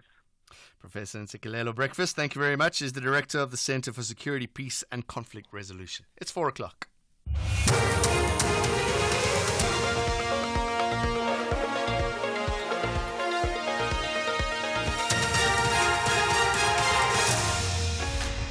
Top stories. Sex worker Kila sentenced to 6 life terms, and Iran accuses Israel of mass murder after pager explosions. With the news, I'm Dino Motaung. Good afternoon. Sfiso Mkhwanazi has been sentenced to 6 life terms in prison by the High Court in Johannesburg. In March, 21-year-old Mkhwanazi was found guilty of killing 6 women alleged to be sex workers between April and October of 2022. The bodies of the 6 women were discovered at Mkhwanazi's father's panel beating business in Johannesburg in October 2022. Gauteng NPA spokesperson Phindi Mjonondwana. Sifiso Mkhwanazi was sentenced to 6 life imprisonment terms, coupled with 190 years that were ordered to run concurrently, resulting in an imprisonment term of life. Remarkably, the court declared Mkhwanazi as a dangerous criminal as per submissions that were made by the NPA, and it therefore ordered that he should return to court after serving 30 years of his sentence for the court to hold an inquiry to determine whether he is still a danger to society or not. Officials from the Department of Mineral Resources and Energy have briefed Parliament's Electricity and Energy Committee on progress made in the solar water heaters installation program. The project to have 1 million solar water heaters was launched in 2009, and government has missed the target of having them installed by 2014. It aimed to reduce the country's energy constraints. Currently, the department has installed 58,000 solar hot water geysers out of the 87,000. The project manager, Elizabeth Marabwa, explains what were some of the challenges. The theft of material and components within municipality storage facilities. We also have interference from construction mafia and or business forums, which were demanding 30% fee from installation companies. And this really affected programs, particularly in KZN, and a little bit in the Northwest. In most of these, we managed to deal with them, but they significantly delayed implementation. The Passenger Rail Agency of South Africa, PRASA, has paid close to R1 billion in fraudulent liability claims to various service providers. The Special Investigating Unit revealed this during its briefing to Parliament's Standing Committee on Public Accounts, SCOPA. The SIU updated MPs on its investigation into allegations of maladministration and corruption at PRASA. The SIU's Zodwa Tlesibe says one of the service providers, Shifambo Rail Agency, which had a contract with the entity, received huge sums of money despite lacking the necessary capacity to fulfill the agreement. In terms of this contract, PRASA had already paid Shifambo an amount of 2.6 billion. From the 2.6 billion, Shifambo then paid Ufolso, who is based on a 100% subcontracting agreement between Folso and Shifambo. So only 13 of those locomotives were delivered to PRASA. In other news, ANC Deputy Chairperson in the eThekwini region, Mthembu Ntuli, says the experience of the late former Minister Pravin Gordhan will be sorely missed. He was speaking outside the home of Gordhan's relatives in Reservoir Hills, Durban. ANC leaders have arrived to pay their respects to the family. The party is expected to hold a memorial service for Gordhan at Kendra Hall this afternoon. The 75-year-old Gordhan passed away in Johannesburg on Friday and will be laid to rest tomorrow. Lastly, Iran has condemned Israel for yesterday's synchronized explosions of Hezbollah pages in Lebanon, calling it mass murder. The Iranian ambassador to Beirut was among nearly 3,000 people injured in the attack, which killed 12 people, including 2 children. The Iranian-backed Hezbollah has vowed to retaliate, but the United States and the UN have called for restraint. There's been no official comment from Israel. The U.S. Secretary of State Anthony Blinken, who's visiting Egypt, denied that Washington had any prior knowledge of the attack. He spoke at a media briefing in Cairo. The United States did not know about, nor was it involved in these incidents, and we're still gathering the information and gathering the facts. Broadly speaking, we've been very clear, and we remain very clear, about the importance of all parties avoiding any steps that could further escalate the conflict that we're trying to resolve in Gaza, to see it spread to other fronts. It's clearly not in the interest of anyone involved to see that happen. Recapping the top story this hour, Sifiso Mkhwanazi has been sentenced to 6 life terms in prison by the High Court in Johannesburg. In March, 21-year-old Mkhwanazi was found guilty of killing 6 women alleged to be sex workers between April and October of 2022. Headlines at 4:30 for SFM News. I'm Dino Mutaung. In sports this hour, Pollard hails the unbelievable Eben and Roma sacks De Rossi. More details at 4:30. SAFM, guiding you through the rush hour traffic. Good afternoon. Starting off in Gauteng, the M1 southbound in central Johannesburg is slow moving towards Crown Interchange. The N12 eastbound in Boksburg has a crash before Atlas Road. Bears-Nordier Drive westbound in Rizzydale has a crash near Mimosa Road, and the N1 northbound in Pretoria queuing towards the R21 highway interchange due to roadworks. In KZN, the N3 eastbound in Pietermaritzburg has a crash on Town Hill.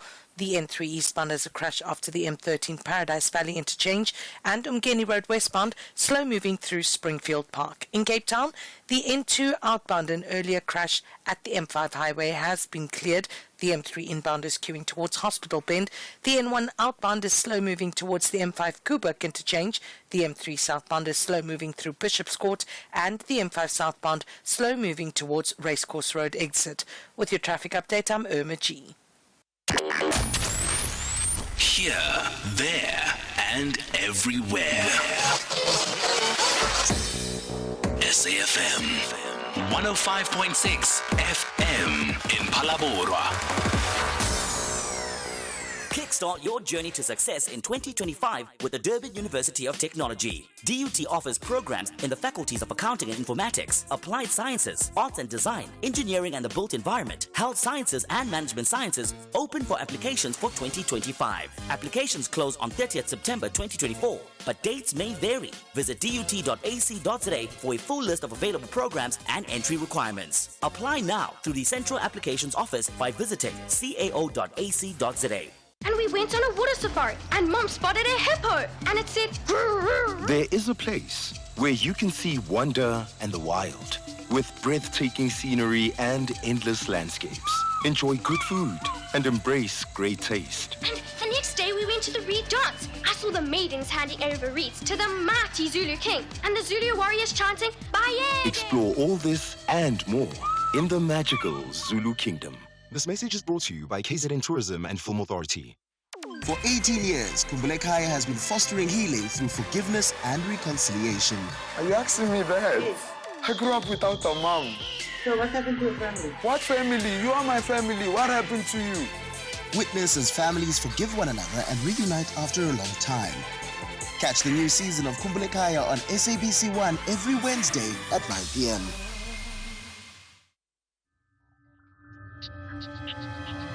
The National Pulse, weekdays, 3 to 6 p.m. Jon Gericke in for Ashraf. It's the National Pulse on SAFM. 10 minutes past 4, if you're watching the time. We're going to talk to COSATU in a moment. They're planning a national strike on the 7th of October. We'll find out why. Then we'll talk to Wendy Alberts as the Department of Employment and Labour has what they call unleashed an intensive 4-day multi-departmental blitz inspection of restaurants across South Africa. You got to say it like that because that's what it sounds like. Is it just a marketing blitz? But we'll see what the Restaurant Association has to say, because there are a number of restaurants that have been caught with their pants around their ankles, and what is going on in the restaurants and what is the Restaurant Association doing about it. That's coming up soon. And then later on, Business Unity South Africa and the President met about the NHI Compact. They had a meeting. We'll catch up with Business Unity South Africa about what came out of that meeting. They weren't happy with the way the Compact 2 was worded. They thought it was about something completely different, and yet the Compact was about the NHI. So we'll get an update on that. And then we'll get a little bit more on these electricity tariffs.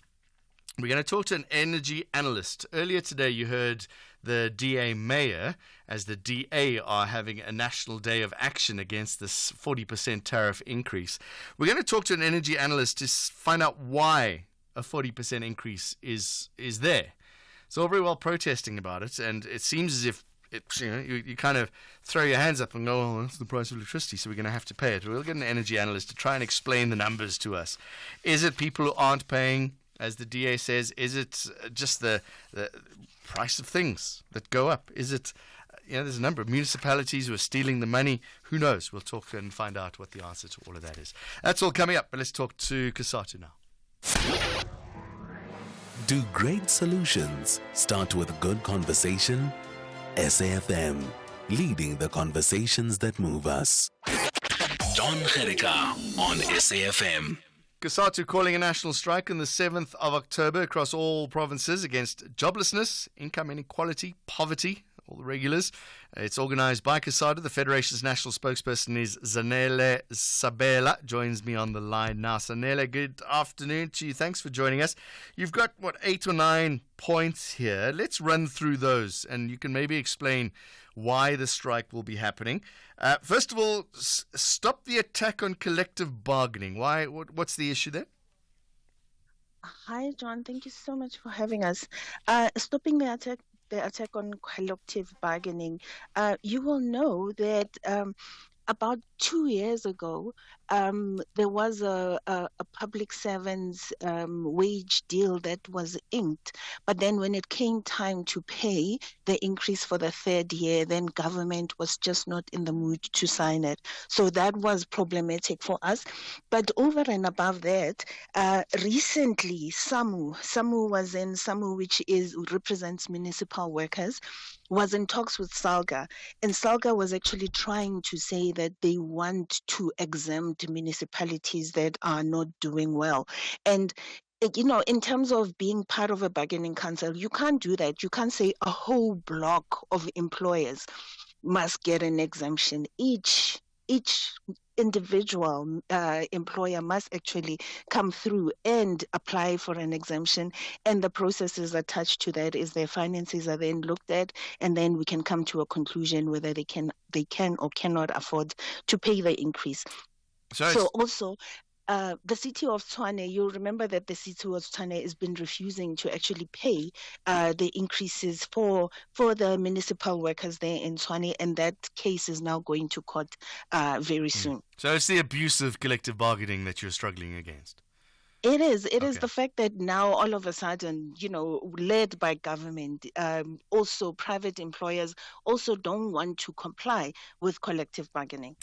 A couple of these points we can agree with. Prevent crime and corruption makes sense. Reduce high interest rates, it makes sense. And maybe with this inflation rate that's lower, we can hope for that. Cost of living, obviously, you want to come down. I don't know.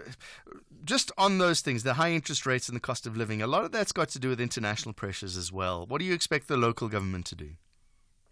There's a few things that local government can do. For one, the fuel prices in this country, they are very loaded with taxes that just relate to fuel prices. So the government has been promising to have a look at that, tax regime and actually reduce those taxes related to that. And if that can happen, it will bring a relief, not just to you and me, but then the fact that everything that, is produced gets transported. So, and the cost then eventually gets passed on to the consumer. So if that can happen, it would help a lot. There's Eskom. Eskom has been doing well recently. We're almost going to 5 months without load shedding. But now they've applied for another double-digit increase. So in terms of that should, government can get in there and help with that.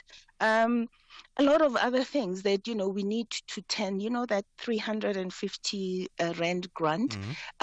We are pushing for it to actually become, a bigger grant that will actually come to the food poverty line so that people are actually able to live on it. Okay, your next points, which I think are going to be related to this, is stop and I spoke to the DA mayor about this as well. It'll be interesting to see the different views here. Stop job losses and privatization. At the same time, address the high unemployment, create decent jobs. Let me argue that privatization leads to more decent jobs. Does it necessarily? A company that used to be state-owned and is now private is Telkom. What has happened is Telkom has become more and more profitable, but they keep cutting jobs. So that's the problem with that. It's the fact that, as much as we argue that privatizing will actually lead to more jobs, it doesn't necessarily, because what keeps happening is whenever business, like earlier this year, there was a story with Mercedes-Benz that had declared a ridiculous profit. Now, all of a sudden, they just had a little bump in the road for the 6 months, in review. And then the first thing that they wanted to do was cut jobs. So that is the problem in terms of, private companies. But then, like when you talk about decent jobs, you've just referred now to the Babel restaurant, like with government all of a sudden, the Department of Labor inspecting because of what happened, what we saw happen, earlier this week. That is certainly not a decent job when you are expecting your employees who you don't pay much, you pay in tips, but you're expecting them to subsidize your business. You're expecting them to buy their own uniform, to bring their own equipment, and actually then you accuse them of stealing the cutlery and you take away $200 so that you can buy cutlery that they haven't stolen. And people, basically they're subsidizing your restaurant. Why should that happen? You see, part of the problem here, and the way I see this, Anele, is the government doesn't have money, which is why they have these high interest rates and they have all these job reductions and things, which is why they're privatizing, because they just can't afford to do it. Where do you see the government finding these decent jobs and creating employment?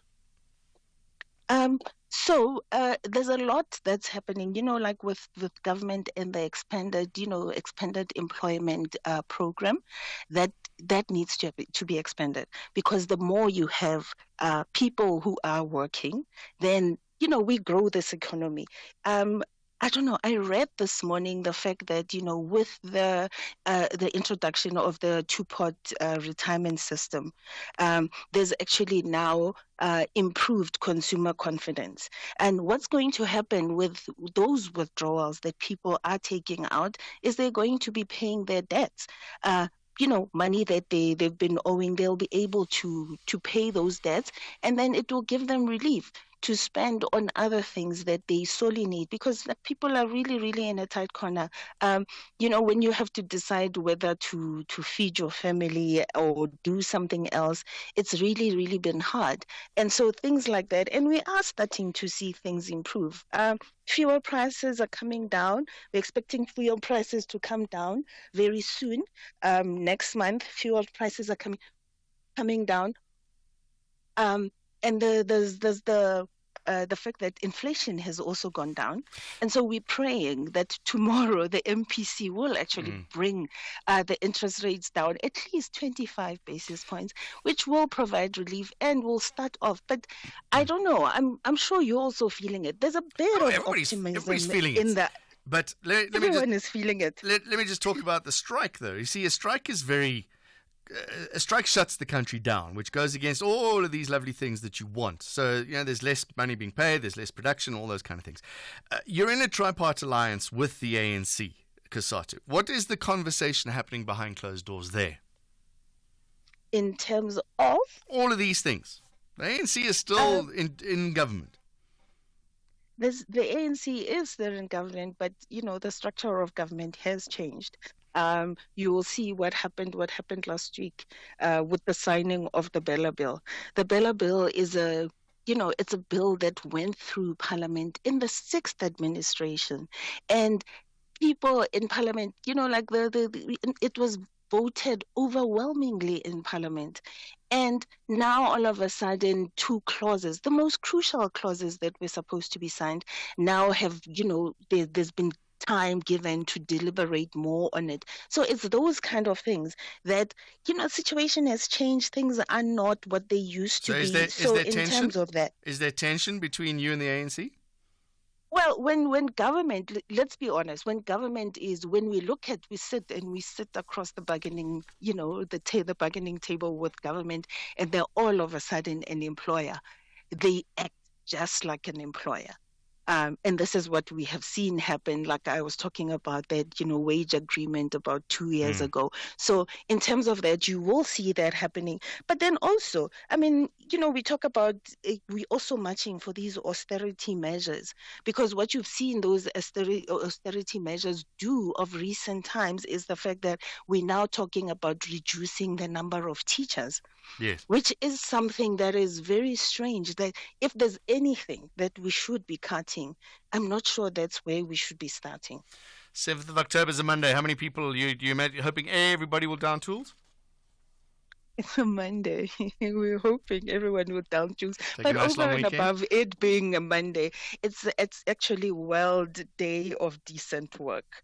So that's why it's not arbitrary. We didn't say Monday. It's because it's a significant day for workers. So Nela Sabela, thank you very much for explaining your reasons for protesting. 7th of October is the plan for a national strike. COSATU national spokesperson, thanks very much.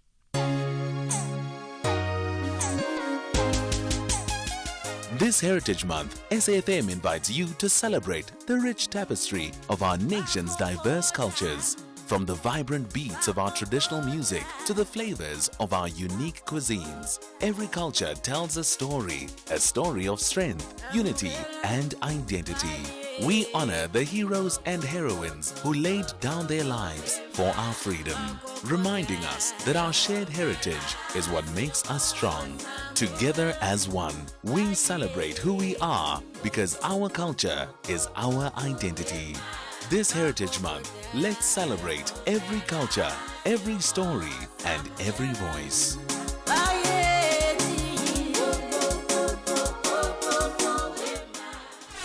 SAFM Music. Good times, good memories.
tough day in the office. What for are the Proteas ladies men. doing?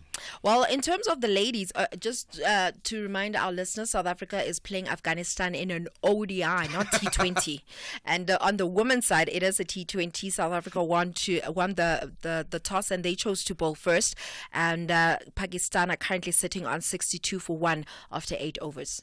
Who do you think is going to win? Do you think we should place a bet? I'm not putting any money on this one because I learned my lesson. But I'm even dubious to give a prediction.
would a restaurant have a case against an employer that might divulge this information first of all? And if it's false, obviously they're going to have a case, right?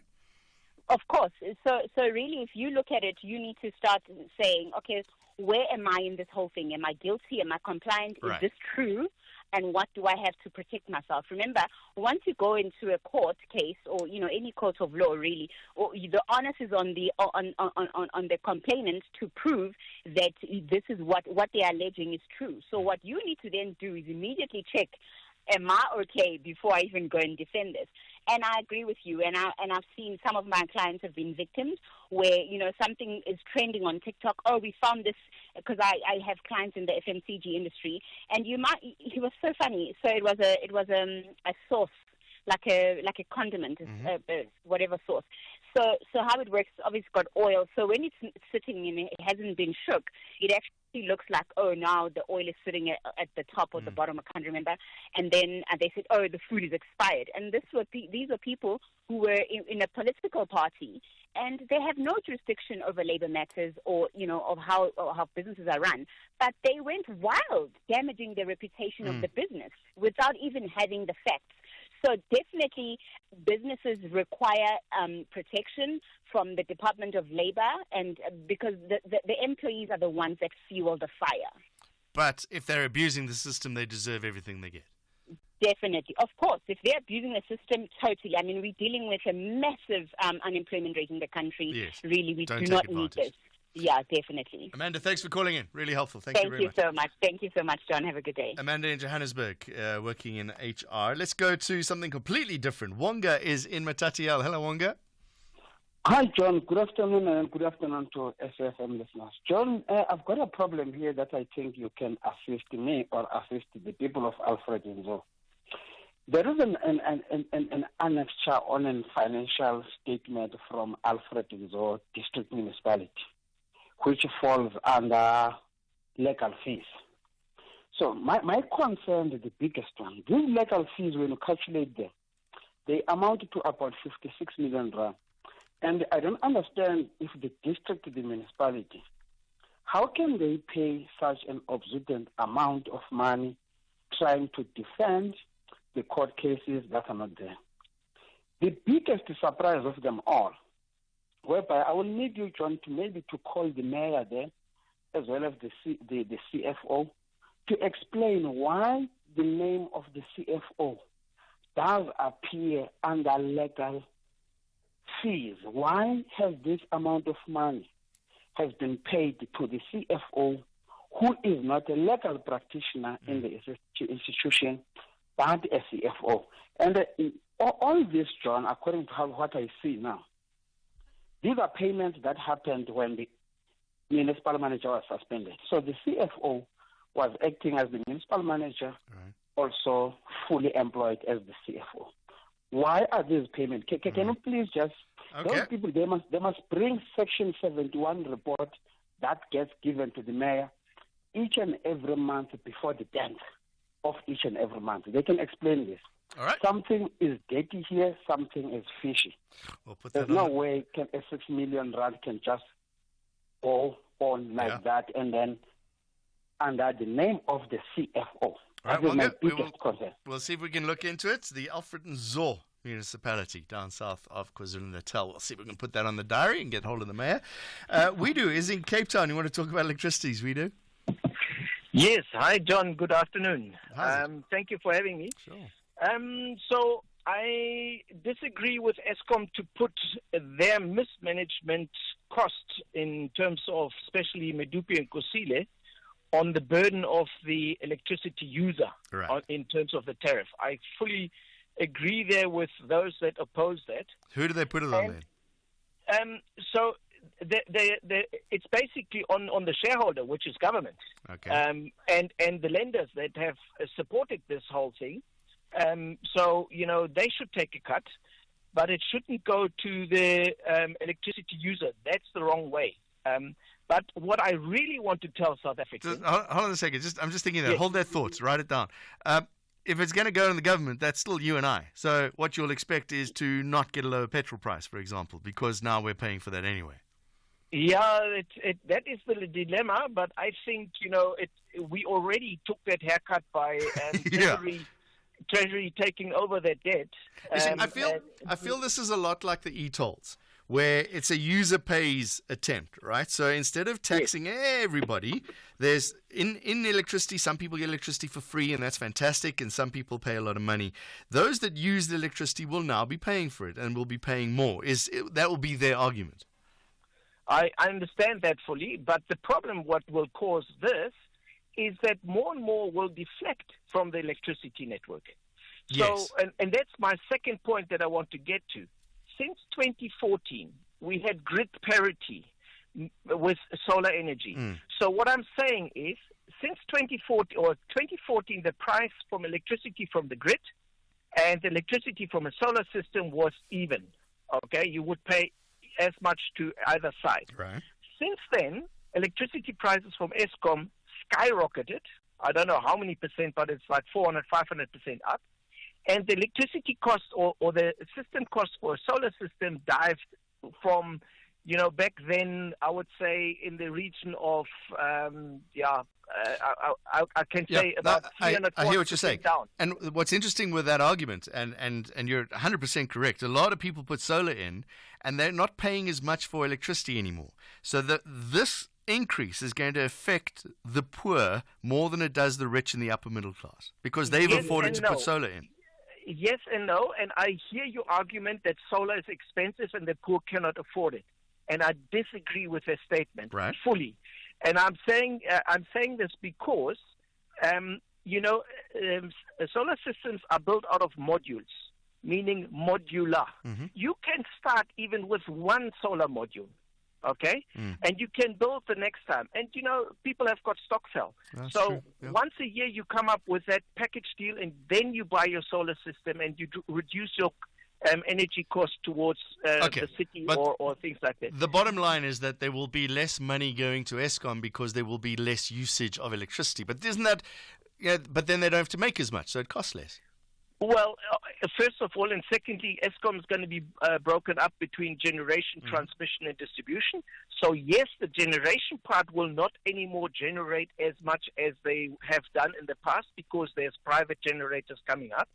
But the transmission and the distribution portion is still there. Yes, the distribution portion makes a huge loss because municipalities don't pay them anymore. But that's on a complete different topic. But, one statement, and I would like every South African to understand this. There is only one energy generation method that is democratic. Hear me? Democratic. You are in the power of your own power. So get to understand what solar means for you and make yourself independent in terms of your electricity generation. You sell solar, Guido? I do, You yes, do, yeah. but it has nothing to do with me just selling checking. solar. We just have to make sure. I'm very passionate about this technology. Guido in Cape Town. Thank you very much. Democratic, he says. Let's go to some voice notes. I know, Philip, we're going to come to you in a moment, but we got a lot of voice notes from earlier. Let's take a few of those. In terms of job security, I would kindly like to differ with your expert there, because if he's going to talk about computer scientists, all of the computer scientists in my circles have done ilokanjin, PGCE. They are teachers right now due to the stagnant economy of this colony. Furthermore, we know of unemployed doctors in this colony.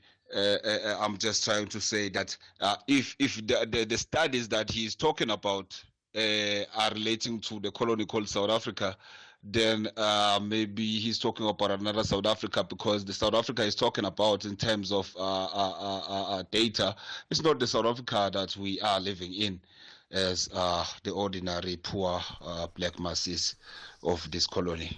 Zoletto speaks.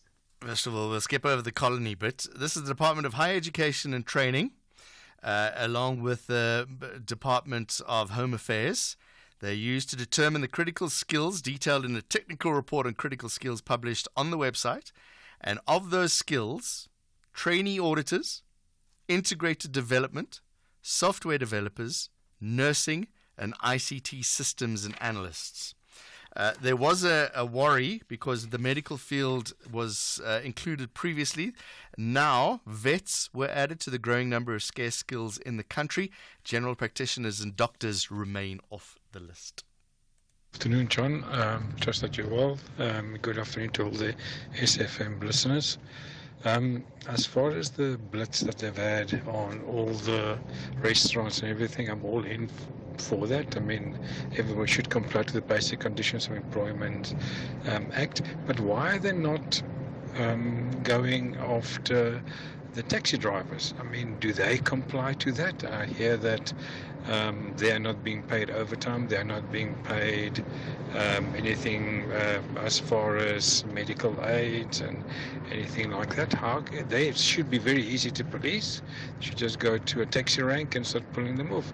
I imagine there's a lot of foreigners working in there and they're being exploited. Can we please have a look at this? Thank you.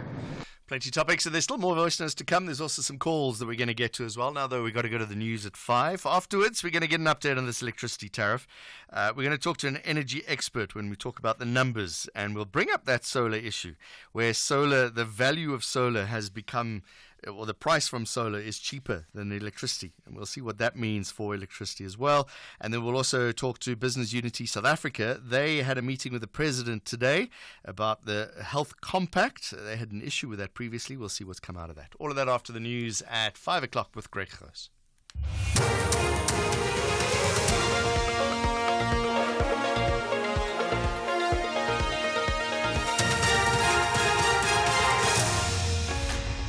Thank you, John. In this news update, police's extortion plan unveiled in Parliament and Starlike satellites interfering in space research. Good day to you.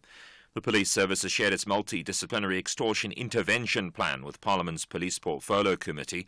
Police say extortion cases are largely underreported and often witnesses are too scared to testify. The National Police Commissioner, Fanny Masemola. We acknowledge it has become a challenge of late that is within societies in various provinces. And through our intelligence-led operation, we do get to some of these criminals. But however, the challenge of extortion, which greatly affect a lot of people, is that is underreported, especially in construction. Sifiso Mkhwanazi has been sentenced to 6 life terms in prison by the High Court in Johannesburg. In March, 21-year-old Mkhwanazi was found guilty of killing 6 women alleged to be sex workers. The bodies of the 6 women were discovered in Mkhwanazi's father's panel beating business in Joburg. The NPA's Pindium Jonanwana. Sifiso Mkhwanazi was sentenced to 6 life imprisonment terms, coupled with 190 years that were ordered to run concurrently, resulting in an imprisonment term of life. Remarkably, the court declared Mkhwanazi as a dangerous criminal as per submissions that were made by the NPA, and it therefore ordered that he should return to court after serving 30 years of his sentence for the court to hold an inquiry to determine whether he is still a danger to society or not. In a bid to fight the rising electricity tariffs, the DA held a picket outside Johannesburg Council in Braamfontein. The party's protest action comes after Eskom requested a 30% or 36% tariff hike, in addition to the already approved 8 billion rand make-up tariff for next year. The DA's described the tariff proposal as extortionist. The party's Belinda Kaiser Ekazanjoku. People have already started losing jobs. Businesses have already started closing. And now they're lumped on with an increase that is just simply unaffordable. And as the DA, we're saying enough is enough. We can't keep on adding while corruption continues. People are not being held accountable for economic sabotage but yet the city and the NERSA keeps on adding charges to residents. So residents are paying the price for government's inefficiency. The former Chief Justice Raymond Zondo described the late former Minister Pravin Gordhan as a brave and honourable man who did everything he could to fight corruption. Zondo visited the relatives of Gordhan in the Durban suburb of Reservoir Hills to pay his respects. This is ahead of a memorial to be held later today and the official funeral tomorrow. Zondo says Gordhan fought hard to prevent the capture of the National Treasury and testified extensively before the State Capture Commission. I think that the best way to honor his legacy would be, one, for us to rededicate ourselves to doubling our efforts in fighting corruption and state capture, but two, that we all remember to put the people first in whatever we do, because throughout his life, he put the people of South Africa first, and that's what we should all do. Researchers say radio waves from Elon Musk's growing network of satellites are blocking scientists' ability to peer into the universe. The BBC's Georgina Ranard has more. Imagine looking at the faintest object in the sky, and then a full moon rises next to it, obstructing the view. That's what astronomers say is happening as the skies get busier with satellites. Companies like SpaceX's Starlink use them to sell fast internet to remote communities that struggle to get online. But the Netherlands Institute for Radio Astronomy say that unintended radiation from Starlink's newest satellite is 32 times stronger than past versions and is blinding telescopes. Without action, they warn that soon only human-made constellations will be visible in the skies. The top story, the police service has shared its multidisciplinary extortion intervention plan with Parliament. That's SAFM News. I'm Greg Goos.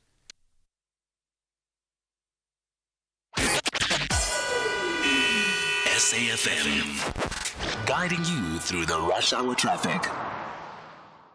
Good afternoon. Starting off in Gauteng, the N12 eastbound in Boksburg has a crash before Atlas Road. The N3 northbound in Bedfordview has a crash near Van Buren Road. Goedehoop Avenue northbound in Irene is queuing towards Nelma Piers Drive, and the N4 Witbank Highway westbound in Pretoria has delays towards the N1 highway. In KZN, the M13 westbound in Pinetown has a stationary vehicle before the M7 St. John's Avenue exit. The N3 eastbound has a stationary truck after Ashburton exit, and the N3 westbound in Hillcrest is queuing at Key Ridge interchange. In Cape Town, the M3 southbound queuing towards Rhodes Drive. The M5 southbound is slow moving towards Racecourse Road exit. The N7 checks Hadville Drive southbound slow moving at Voortrekker Road, and the N1 outbound slow moving approaching Okavango Road. With your traffic update, I'm Irma G. Here, there, and everywhere. SAFM 105 FM in Polokwane. Weeknights on S3 are anything but ordinary. BBC Primetime brings you the best of British television from 9 p.m. till 11 p.m. You love drama? Then step into the world of Luther as he cracks down on criminals terrorizing the streets of London Monday to Wednesdays at 9 p.m. Top Gear will have you falling in love and rolling in laughter as Jeremy Clarkson and his team take you on an automotive journey like no other, Monday to Wednesdays at 10 p.m. Channel your best entertainment with BBC Primetime, only on S3. Open up. S3. The following advert is directed at HR and finance executives. Hi there. Hi. Your talk on employee benefits earlier was very insightful. Oh, thank you. I'm trying to figure out who I should connect with on how best to structure our company's employee benefits. Any suggestions? Well, I trust Old Mutual Corporate Consultants. They offer expert advice on optimal investment strategies, retirement fund management, employee benefits design, and much more. This means you'll get the best advice on your employee's future. Visit oldmutual.co.za/employee benefits and go from questions to solutions with Old Mutual Corporate. Old Mutual Corporate Consultants is a division of Fairburn Consult FSP 9328, a licensed FSP and member of the Old Mutual Group. T's and C's apply. The world's best football league makes its return to S3. Will Arsenal finally win their first title since 2004? Or will Man City continue their dominance of the league and win their 7th title under Pep Guardiola? Will the Dutchmen in Erik ten Hag and Arne Slot have something to say as Man United and Liverpool step in to contest for the title? But it's not only about winning the title. For some of the 20 teams, it's a chance to improve on their performances from last season. While for others, it's the battle to avoid relegation and stay in the top flight. Every team has a point to prove. This is not just football. This is a masterpiece being played out every week. weekend. Channel your best sport with the English Premier League. Saturdays at 3 p.m. on S3. Open up. Is there ever a bad time for a good conversation? SAFM, leading the conversations that move us. This is SAFM Sports with Tuming Khapele. And coming up in sports this hour, Proteas men and women in action this afternoon. Pollard hails unbelievable Eben and Magezi kick off their Betway Premiership campaign today. More details at 5:30. The National Pulse, weekdays, 3 to 6 p.m. 9 minutes past 5. Jon Gericke in for Ashraf for this week. Lucky to be along with you. It's Wednesday. We're on the way to the weekend. Coming up in a minute, we're going to talk to Business Unity South Africa. We're going to get an update. They had a meeting with the president today, or top government officials today and yesterday about the Compact 2, the Presidential Health Compact. They had issues with it. We're going to go back a little bit and find out what those issues were and see if anything has come out of that. And then we'll get another take on this electricity tariff. Earlier we spoke to the DA about their National Day of Action against Eskom's unreasonable 40% tariff increase. We spoke to the DA mayor at the time on part of their protest. We're going to talk to an energy analyst and get a little bit more on that. And find out, is it just a 40% across the board? And then we'll also ask him, we just got a WhatsApp message here from MM saying it's a form of legalized extortion. Is this a tariff increase? Also, wage increase demands by unions and basic commodity price increases. It's like nothing we can do about it. So we'll bring up those issues later on. And then in our winning feature today, we talked to Sue Kravitz about the amazing work being done by her organization called Impilo Child Protection and Adoption Services. We'll see what Sue Kravitz is up to in our winning feature just before the news at 6 o'clock. You're with SAFM. Welcome to the show. Stay on top of all meaningful, top trending stories right here on SAFM. Leading the conversation. You are listening to Jon Gericke on SAFM. All right, you remember, and I did this conversation when I was doing the breakfast show for a little while. Business Unity South Africa refused to sign the Presidential Health Compact last month. The Business Unity South Africa leadership met with top government officials, including the President, the Minister and Deputy Minister of Health, and senior officials from the Presidency and the Department to discuss the NHI. Business Unity South Africa CEO designate Khulekani Mate joins us now. Good chatting to you again, Khulekani. First of all, take us back a little bit. Why were you unhappy with that health compact? Good afternoon, John, and to the listeners of SAFM. So the reason we did not sign the health compact was because it was implicitly committing us to the implementation of the NHI, which we had previously and still do raise some concerns about. And so we felt that it would be inappropriate to sign a document that commits us to a piece of legislation that we had raised concerns about. Because there were conversations initially with the president, and then this new compact came out that had nothing to do with what those original conversations were about.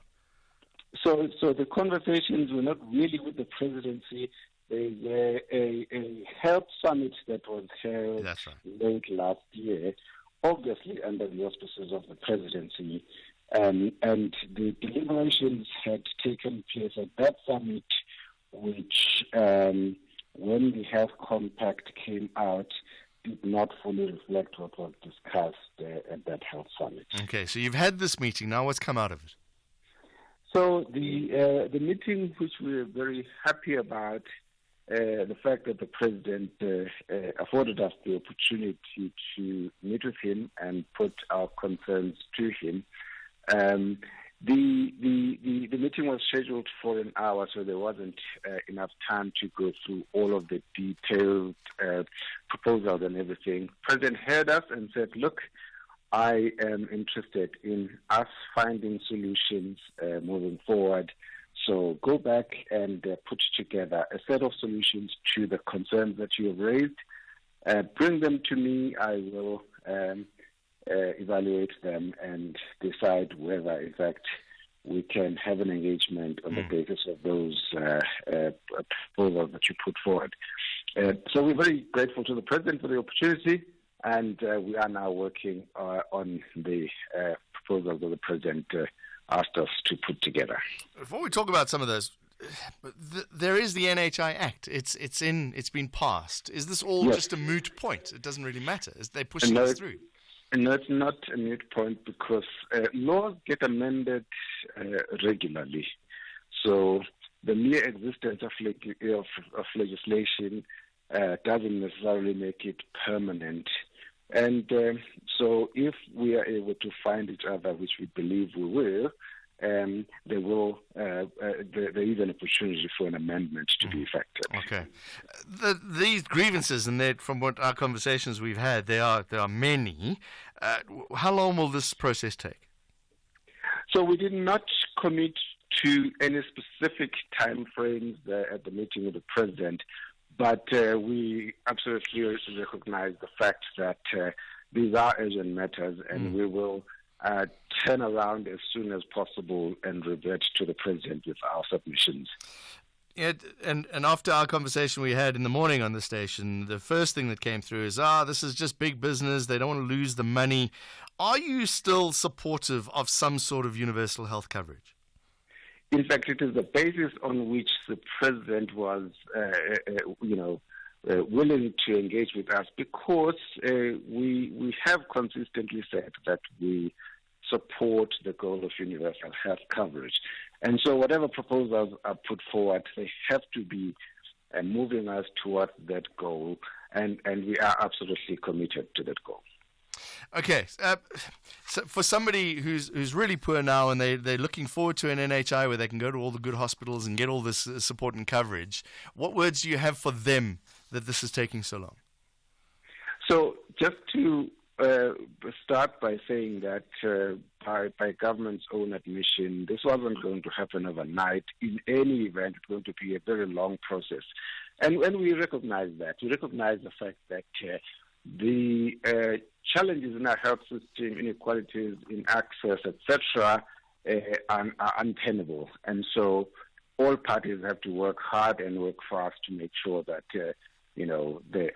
these challenges are addressed. And so our message to all South Africans would be that actually what we're doing is we're trying to make sure that we have a system that serves all South Africans, a system that is sustainable, that is not going to break in our hands, and a system that is equitable. Khulekani Mate is the Business Unity South Africa CEO designate. Thanks very much.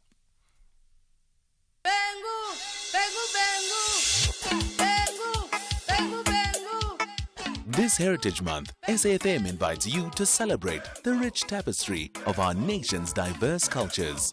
From the vibrant beats of our traditional music to the flavors of our unique cuisines, every culture tells a story of strength, unity, and identity.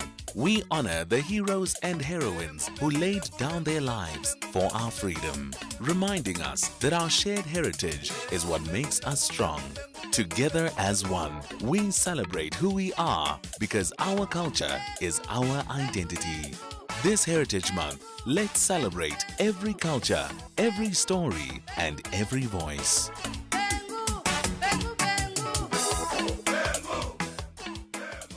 You're listening to the National Pulse on SAFM.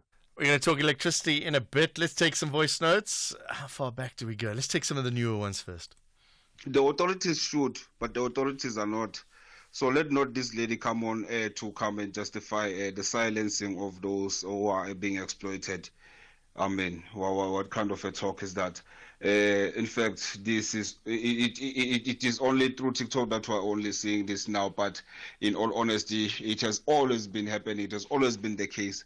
So the system has not been working for our people in that sector. and it is not about to work for them right now. So to subject them to the very same system that has been failing them for some generations and generations, I think it is disrespectful. It is insensitive. That lady, in all honesty, should apologize. Otherwise, these were desperate situations that called for desperate measures. Zoleto speaks. Stay with the restaurant story. Good afternoon. I don't get this lady when she said, is this the way things are done now, going viral?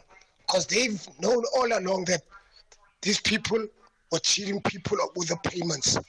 And they've known along as their association that these people of the restaurant owners, they only hire foreigners so that they can cheat them.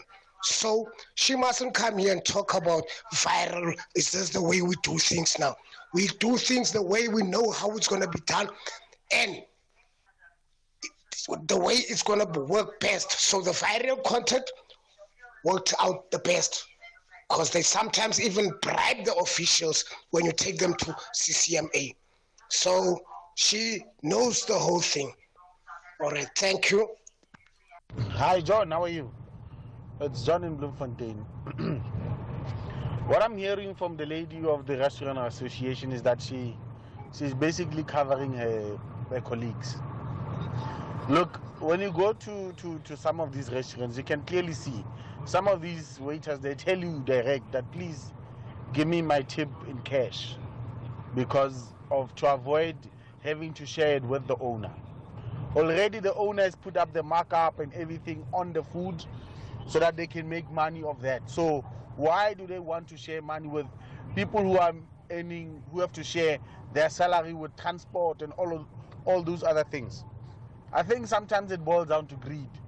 Some owners want to have as much money as possible so that it can only be them who go on holiday with their families, forgetting that some of their employees also want to provide for their families. Thank you.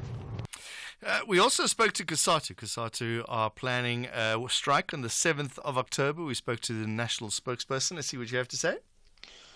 Good afternoon, John. You know, COSATU is fooling us, the workers. COSATU always have meetings with the ANC and the SACP in the tripartite alliance meetings. So what do they discuss in these meetings? They must give us a report. What is it that they discuss in these meetings? It must be issues that are affecting the workers. They must discuss issues affecting the workers and give us the report. And now they want to waste our time. They want us to go on strike. For what? PV in Memel. Thank you very much. Anonymous here. I would like to know, for the commission workers who are working in the insurance industry, how do we treat them? Because, if they didn't make any sale for that particular month, they won't even get paid even 1 cent in that instance. How can we'd like to know if there's legislative measures, to enforce minimum wage for those employees. Yeah, we will find out. As far as I know, I don't think that's legal, but I don't know the answer. I'm not an employment specialist at all. And there's also the contract. Does the contract supersede? No, it doesn't. Contracts can't supersede the laws of the land. So you can't sign a contract to say, I will take zero payment, but I'll take commissions, because I don't think you can do that. That's not the law of the land. I don't know. We'll get HR experts to come and talk to us about that.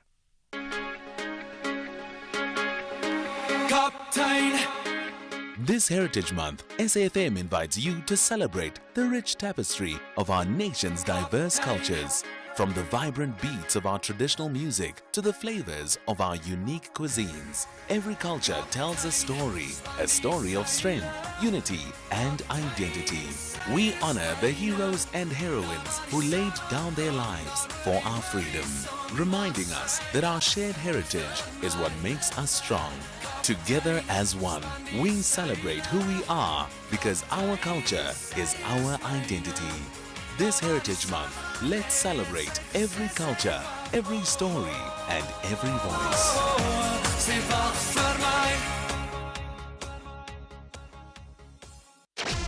You are listening to Jon Gericke on SFM. Earlier in the show, you heard the DA Mayor of Cape Town, Gordon Hill-Lewis, who, along with the rest of the DA, it seems, are having a national day of action against Eskom's unreasonable 40% tariff increase. We've heard your voice notes and we've heard your messages as well. Let's talk to an energy analyst, get a little bit more about why they would be doing this and if there's another solution. Tsepo Khadima has a solution, he feels, and he joins us now. Tsepo, good afternoon, good evening to you. You've got some numbers. Help us. First of all, is a 40% tariff increase by Eskom reasonable? John, good afternoon to you as well as the listeners of SAFM. The tariff increases by Eskom as well as the municipalities are totally unwarranted. 36%, which will eventually be 44% when you bring it down to the municipal level. I mean, it's astounding that there are those either at Eskom or even NERSA who find that or believe that perhaps is acceptable because it is not.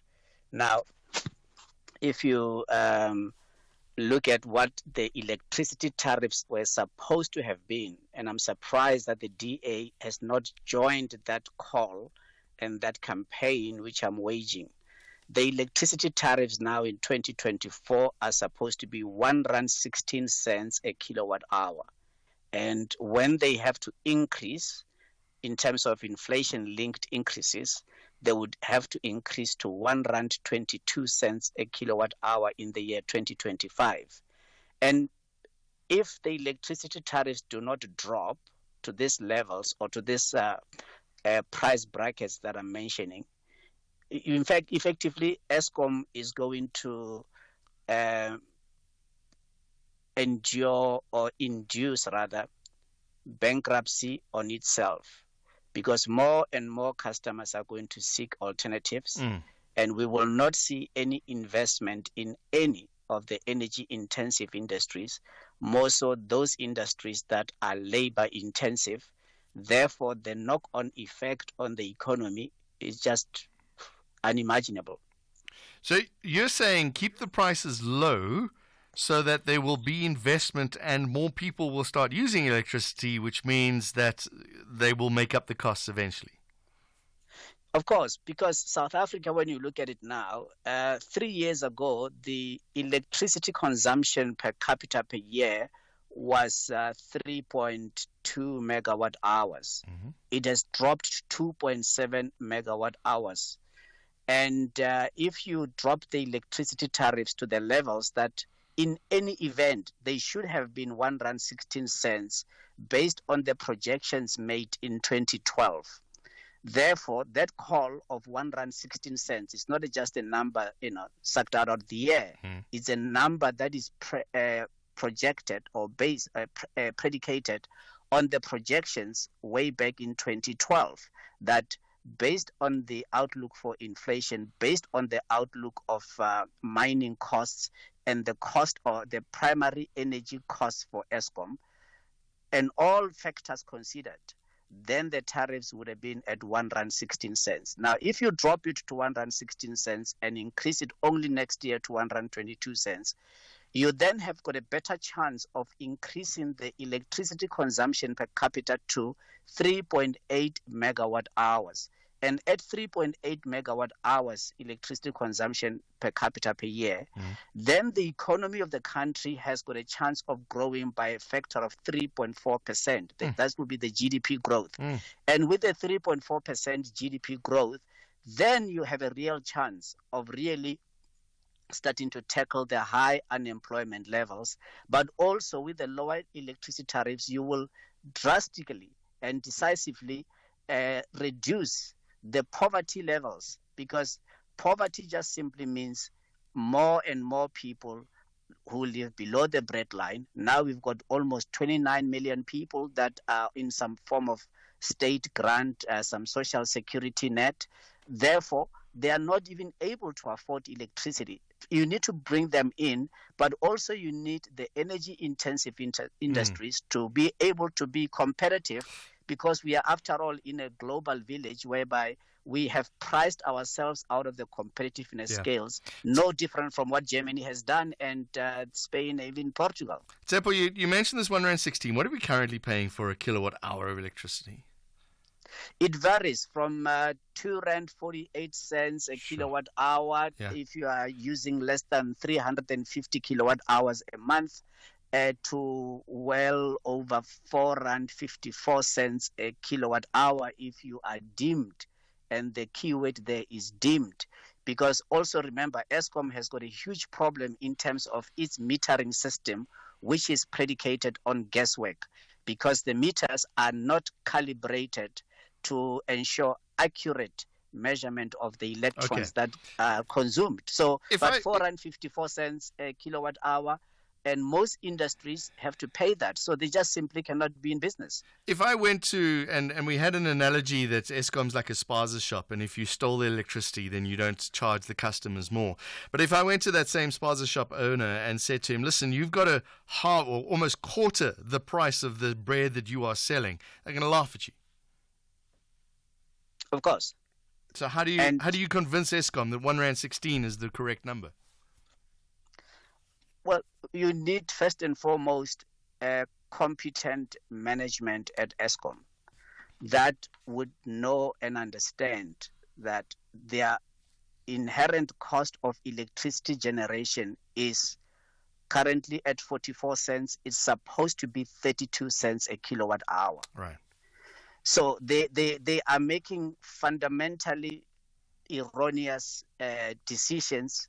The management philosophy at Eskom, unfortunately, has not changed, notwithstanding that right now there's no load shedding. So the citizens have been pacified to think that all is well at Eskom. No, it is not well, because the primary energy costs continue to be on the increase. As I say, they're supposed to be 32 cents a kilowatt hour, not the 44 cents, or even the increase that they are projecting.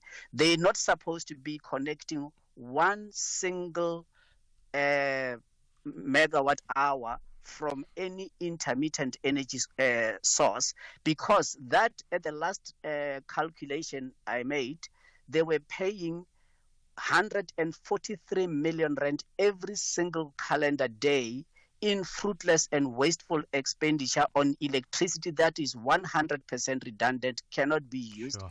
And these figures are founded in their audited annual statements. So even though right now they are having no load shedding, which in turn means that they are having constant electricity sales, the problem that they sit with is that there has been such a significant decline in electricity sales that they are selling no more than 25 megawatts at any point in time, as opposed to 8 years ago, where they would have been selling at least 33 megawatt hours at a point in time. Okay, so these are the issues that they need to be tackling head on, and they are not, but they believe that the customer has got infinite capacity to pay at whatever tariff that they determine, and that is what is going to not only bring down Eskom, but is going to harm the economy of this country as well as the livelihoods of ordinary people.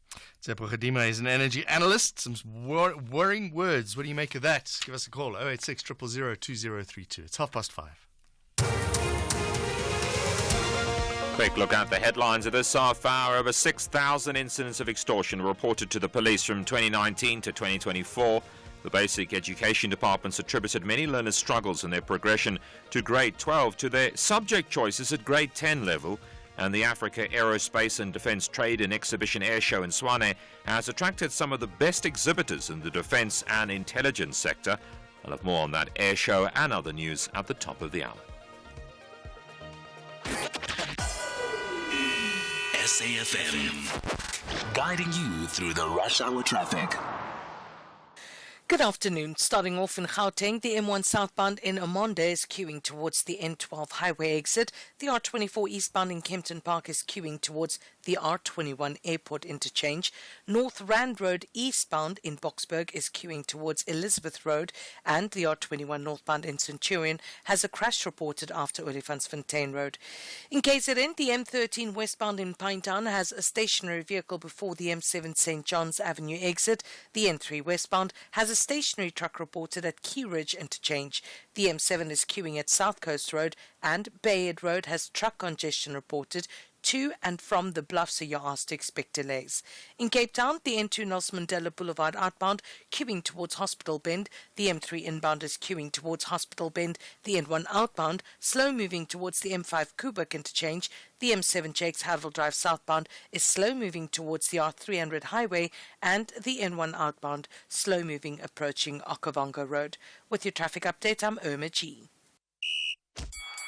This is SAFM Sports with Tuming Kapele.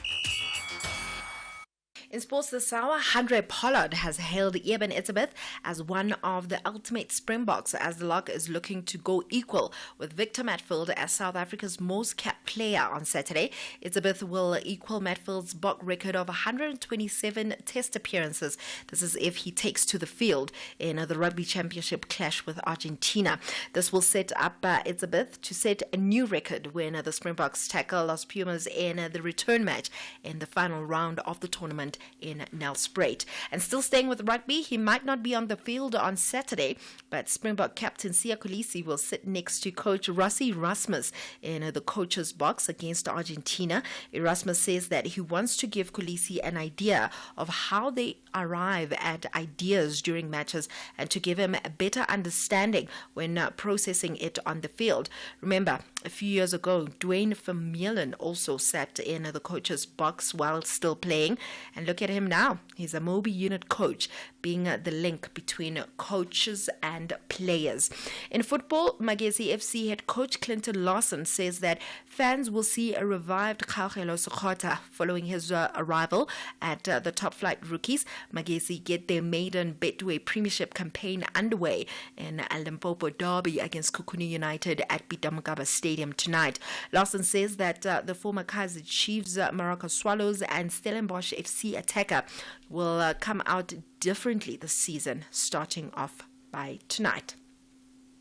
Then some Champions League continues today in selected fixtures. Bologna takes on Shakhtar Donetsk, PSG at home against Girona, Borussia Dortmund away to Celtic, and Manchester City hosting Inter. Talking about City, coach Pep Guardiola has hailed his superstar striker Erling Haaland as the Norwegian looks to continue with his impressive form. Now, the 24-year-old has already produced a staggering 9 goals in 4 Premier League matches, a run which included 2 successive hat-tricks. And finally, need to keep you up to date with what's happening in the world of cricket, specifically Proteas men and Proteas women. John, let me allow you to update our listeners. Thank you so much. South Africa scoring 106 in their, they scored 106 all out. In reply, Afghanistan 10 for the loss of 1 in the 7th over, chasing 107 to win. They need 97 runs from 44 overs. They have lost that wicket. And South African women up against Pakistan. Pakistan have scored 181 for 4 in their allotted 20 overs. Fatima Sana unbeaten on 37. South African women going to chase 182 to win. Well, with that said, ke nna Tuming Kapele. Sakina, we are vindicated as the Patriotic Alliance because at local level, we have always said that the DA is very arrogant, is very rude, it wants to be the boss. And this is very unsettling. If it's unsettling for us as politicians, it's also unsettling for the citizens. And you can actually feel the crispness in the air, Sakina, that the people are tense. Deputy President Kenny Kunene, and we also have African Christian Democratic Party's spokesperson in Gauteng, Bishop Dalton Adams. Sakina Kamwendo on SAFM. This Heritage Month, SAFM invites you to celebrate the rich tapestry of our nation's diverse cultures. From the vibrant beats of our traditional music to the flavors of our unique cuisines, every culture tells a story of strength, unity, and identity. We honor the heroes and heroines who laid down their lives for our freedom, reminding us that our shared heritage is what makes us strong. Together as one, we celebrate who we are because our culture is our identity. This Heritage Month, let's celebrate every culture, every story, and every voice.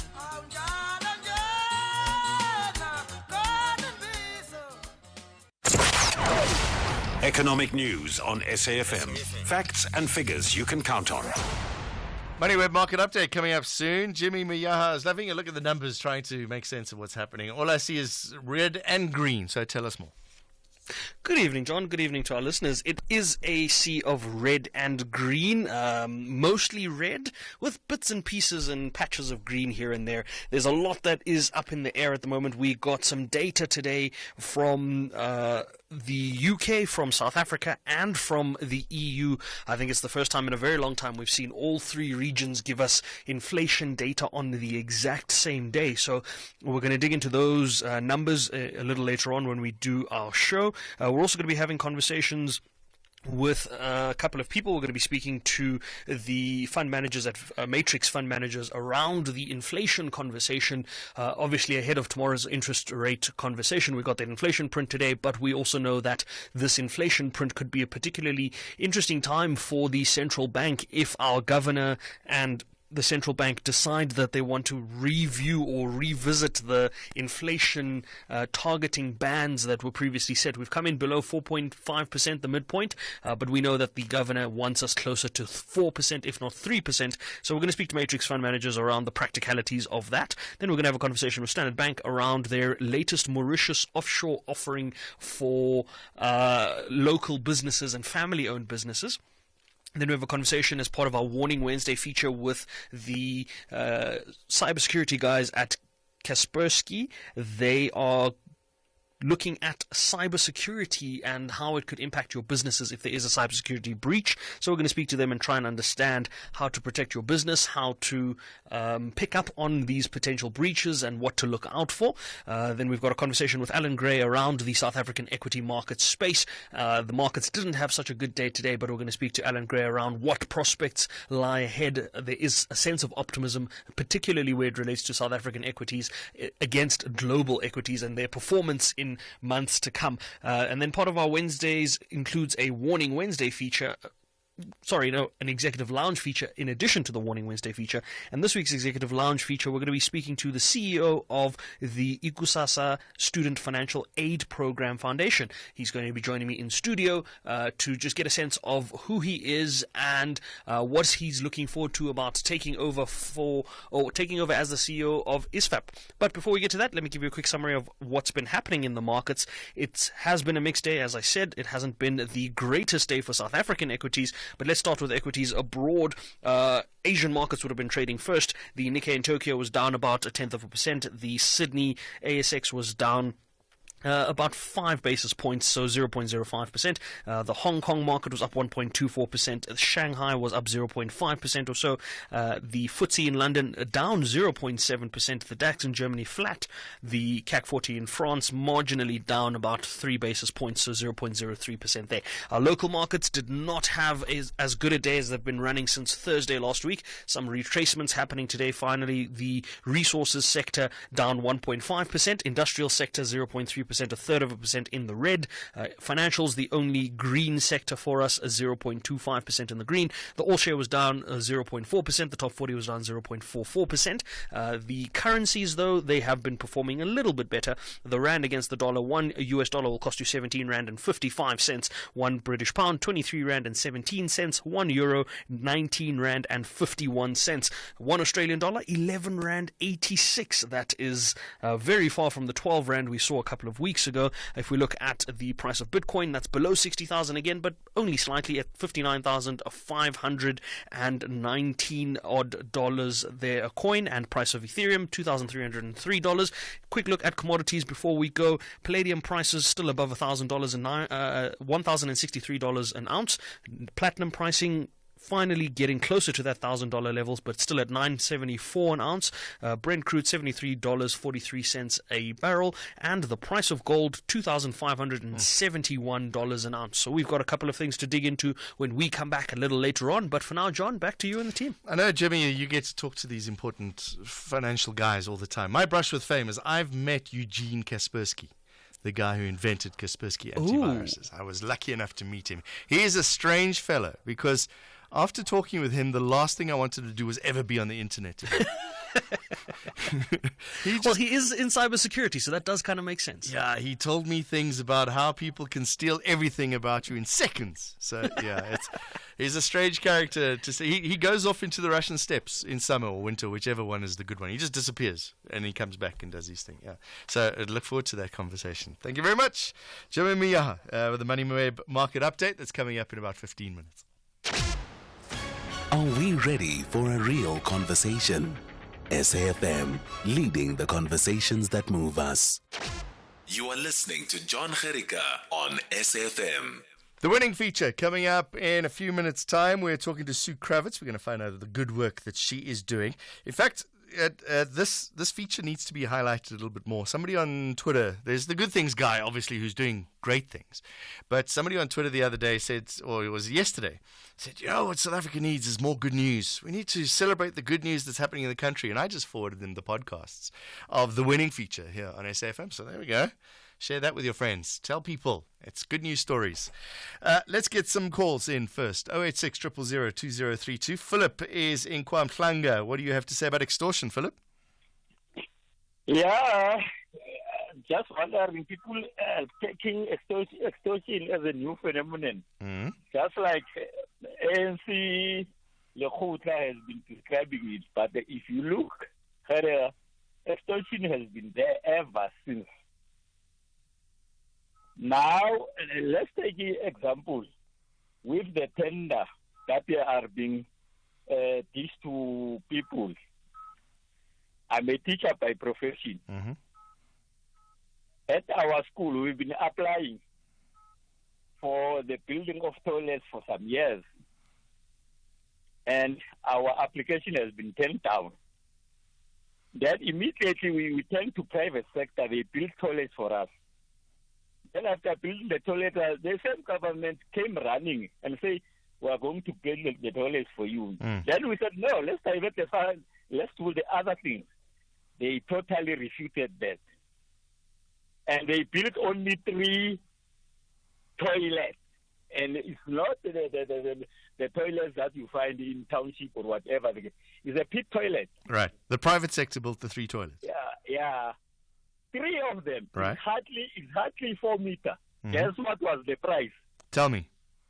1.3. And then when you divide that 1.3 by 4 by 3, it gives almost 500,000 rand per toilet.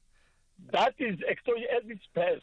So now that the extortion is going on the ground, people crying about the extortion. Yes. But the ANC has been doing that for years.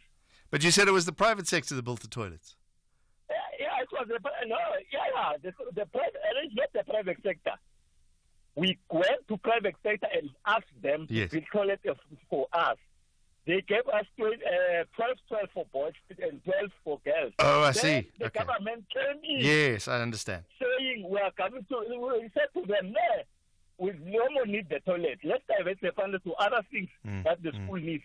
They refuted that. They built those toilets at a very insistent way. So, ongoing story. And only to find that they were costing 1.3. Yeah. Philip in KwaMhlanga. It's not a new thing, extortion. I think it's just, these things get raised and then they become, we see them more because they're out there and then people feel comfortable to raise them. So we're seeing it more. And that's a good thing that we're seeing these things. Johnny in Polokwane, hi. Hi, how are you? Lekker, go ahead. Good, man. Look, man, I got 2 issues. But let me differ with the guy that you were talking to in terms of the prices of a solar system. Yes. John, I don't know in other countries, I don't know even in other parts of Africa, but I will tell you for South Africa, solar system is very expensive. It is. It's very expensive. Let me tell you one. A mere AVA system, that is just the first entry, is over 75,000 rand. Yeah, I think a reasonable number for a solar system would be 100,000 rand. So is that cheap? No, it's not. I can't afford it. I can afford it. No one can afford it. Even he says that people can do stuff. But his point was that you can buy like one panel and you can start with a light, and then you buy a second panel and you put on 3 lights and so on, and you build that panel up as you get the money. No. But then that is not sustainable. That is not something that you can live with. Yeah. So because I'm you need the saying batteries. The batteries are the things that you cost. need batteries. You need those inverters that are so expensive. Mm. So I think if it is not because of load shedding, I think in some 2 years to come there will be a commission into the price fixing of the solar system. Yeah, I'm sure. I'm telling you the truth. I think so because things just expensive. A mere panel, a small panel is. Yeah, I I don't hear know you. why. I know. I don't know why. Philip in that's Johnny in Polokwane. Yeah, solar's not cheap. And I stick with my story that the higher and the middle to upper middle class and the upper class have put in solar, and they're not paying for electricity. And if you increase the tariffs, that extra little fee that you pay, if you increase that, there'll be a point where those rich people go, actually, I don't need you, and we shut it off completely. That if there is load shedding, or you go off grid completely, doof. It's going to be cheaper than having to pay that tariff. And the only people that are going to have to pay that are poor people that can't afford, and lower middle class who can't afford those solar panels. Things have got expensive. And that's the problem, is that it's hurting poor people a lot. Let's take some more voice notes quickly before we go to the ad break. Afternoon, John. You know this coward behavior of Eskom, who is afraid to face their bosom friend who looted the Eskom monies and turn to us to repay all those millions is absolutely nonsensical. I really hate because now they are punishing us for being honest by buying the electricity, for not robbing it. This is Anele Ndeben. Hi, Greg. It's Benjamin from Kimberley. That lady that you spoke to, she's talking absolutely nonsense from restaurant, whatever. I worked for a restaurant for almost 20 years. The exploitation there, it is absolutely unbelievable. If you go to Joburg, it's only foreign nationals. In most cases, I was the only South African working at the restaurant. Cape Town, the same thing. The rest, Zimbabweans, you'll have maybe not more than 5 South Africans. Or some places, all of them are foreigners. So he's talking absolutely nonsense. Speaking of Cape Town, there was a text that's come through, an SMS, saying that in Cape Town, more foreigners are working than South African citizens. You're with SAFM. It's 9 minutes to 6. We will talk about our wedding feature coming up in a bit.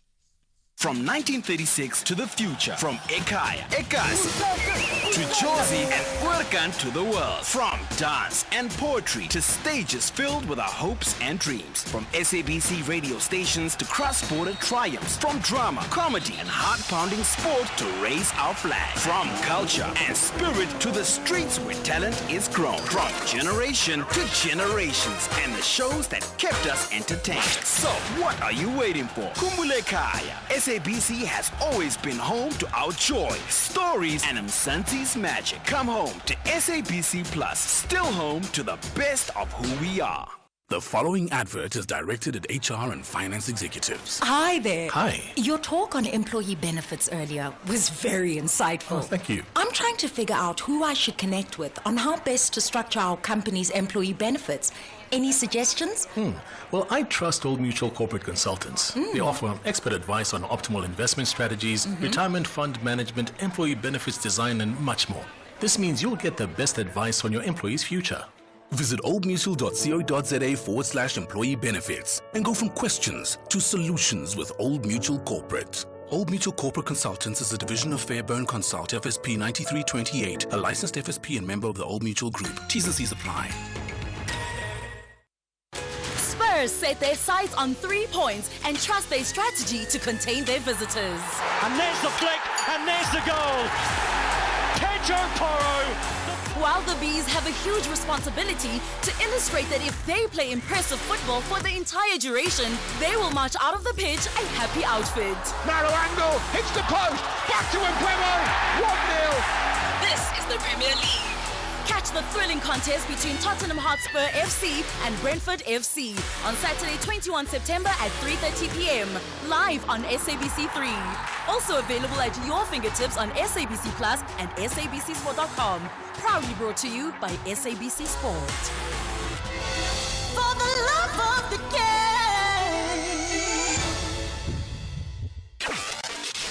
Across South Africa, online and on radio. SAFM, let's talk. You're listening to the National Pulse on SAFM. Johnny and Ashraf, this is the winning feature. We're joined by Sue Kravitz, who for 25 years has run, or just about, an organization called Impilo Child Protection and Adoption Services, giving hundreds of abandoned children a chance for a better life. They help find new homes across the globe, but there's so much more to this, Sue Kravitz. First of all, like I said, almost 25 years, right? Yeah, pretty close. Tell us about what you do. Let's take some background, first of all. How much of a problem are abandoned children in South Africa? Okay, so good afternoon. It's a big problem. Unfortunately, the statistics that we have are pretty old, at least 5 to 8 years old, and there hasn't been any current research. But those statistics told us that there were about 3,500 children abandoned a year in South Africa.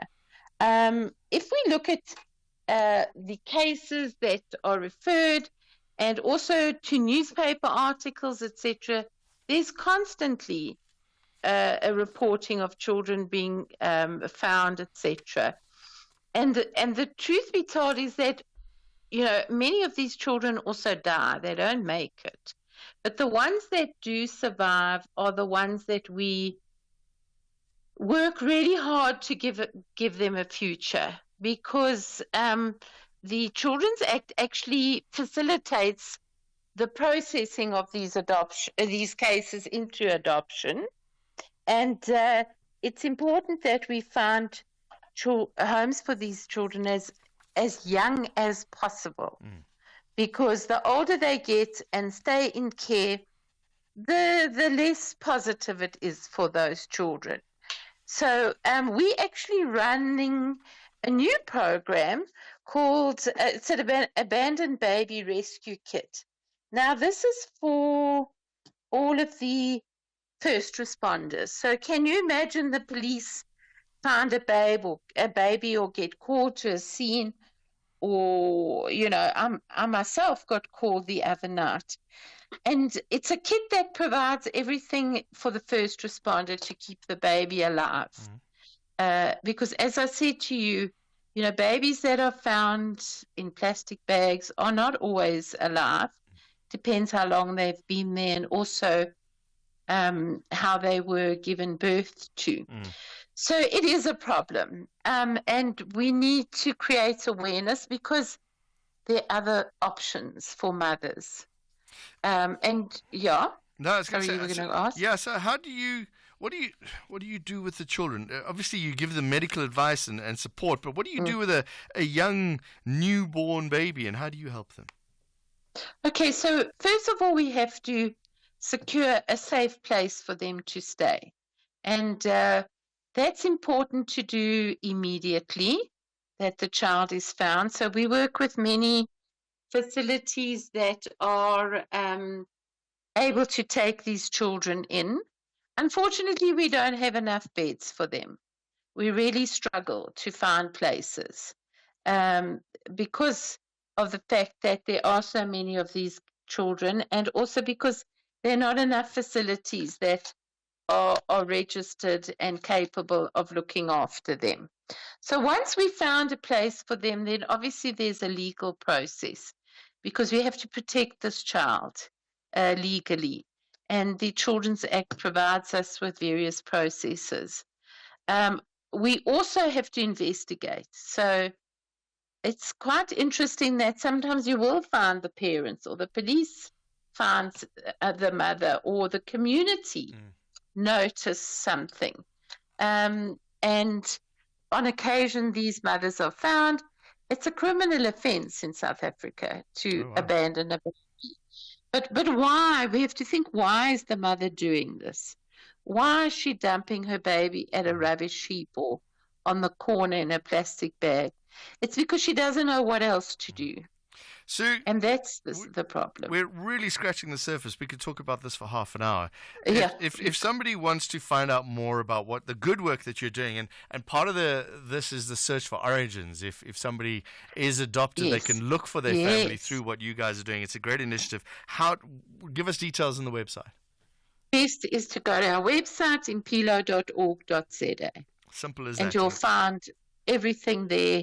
And, contact us. And be able to help. And I see you've even got a My School Card option, so people who don't even want to give money can do it like almost for nothing. Thank you. That's wonderful. Sue Kravitz, thank you very much. Founder and Operations Director at Impilo Child Services and Adoption Services. Start that again. Operations Director at Impilo Child Protection and Adoption Services. Website, impilo, impilo.org.za, impilo.org.za. You can find out all the details you want there about what they do and how they do it as well. Quick update before we go to the news. Afghanistan are 22 for the loss of 2 against South Africa in the first one-day international being played in Sharjah. South Africa 106 all out. Afghanistan are 22 for the loss of 2. They need 85 runs or 40 overs, or 2 runs and over. And South African women are up against Pakistan. Pakistan scoring 181 for 4 in the T20. In reply, South Africa are 12 for the loss of 1 in the third over. They've just lost Tasman Brits for 9. So South Africa 12 for 1 in the third over, chasing 181. They need 170 off 104 balls. That's the show. Thank you very much to Katu, Tumi, Teboho, Vosani, and Temba for putting the show together. I'm Jon Gericke. Back again tomorrow. We'll do this again. Look forward to joining you in the conversation. It's 6 o'clock.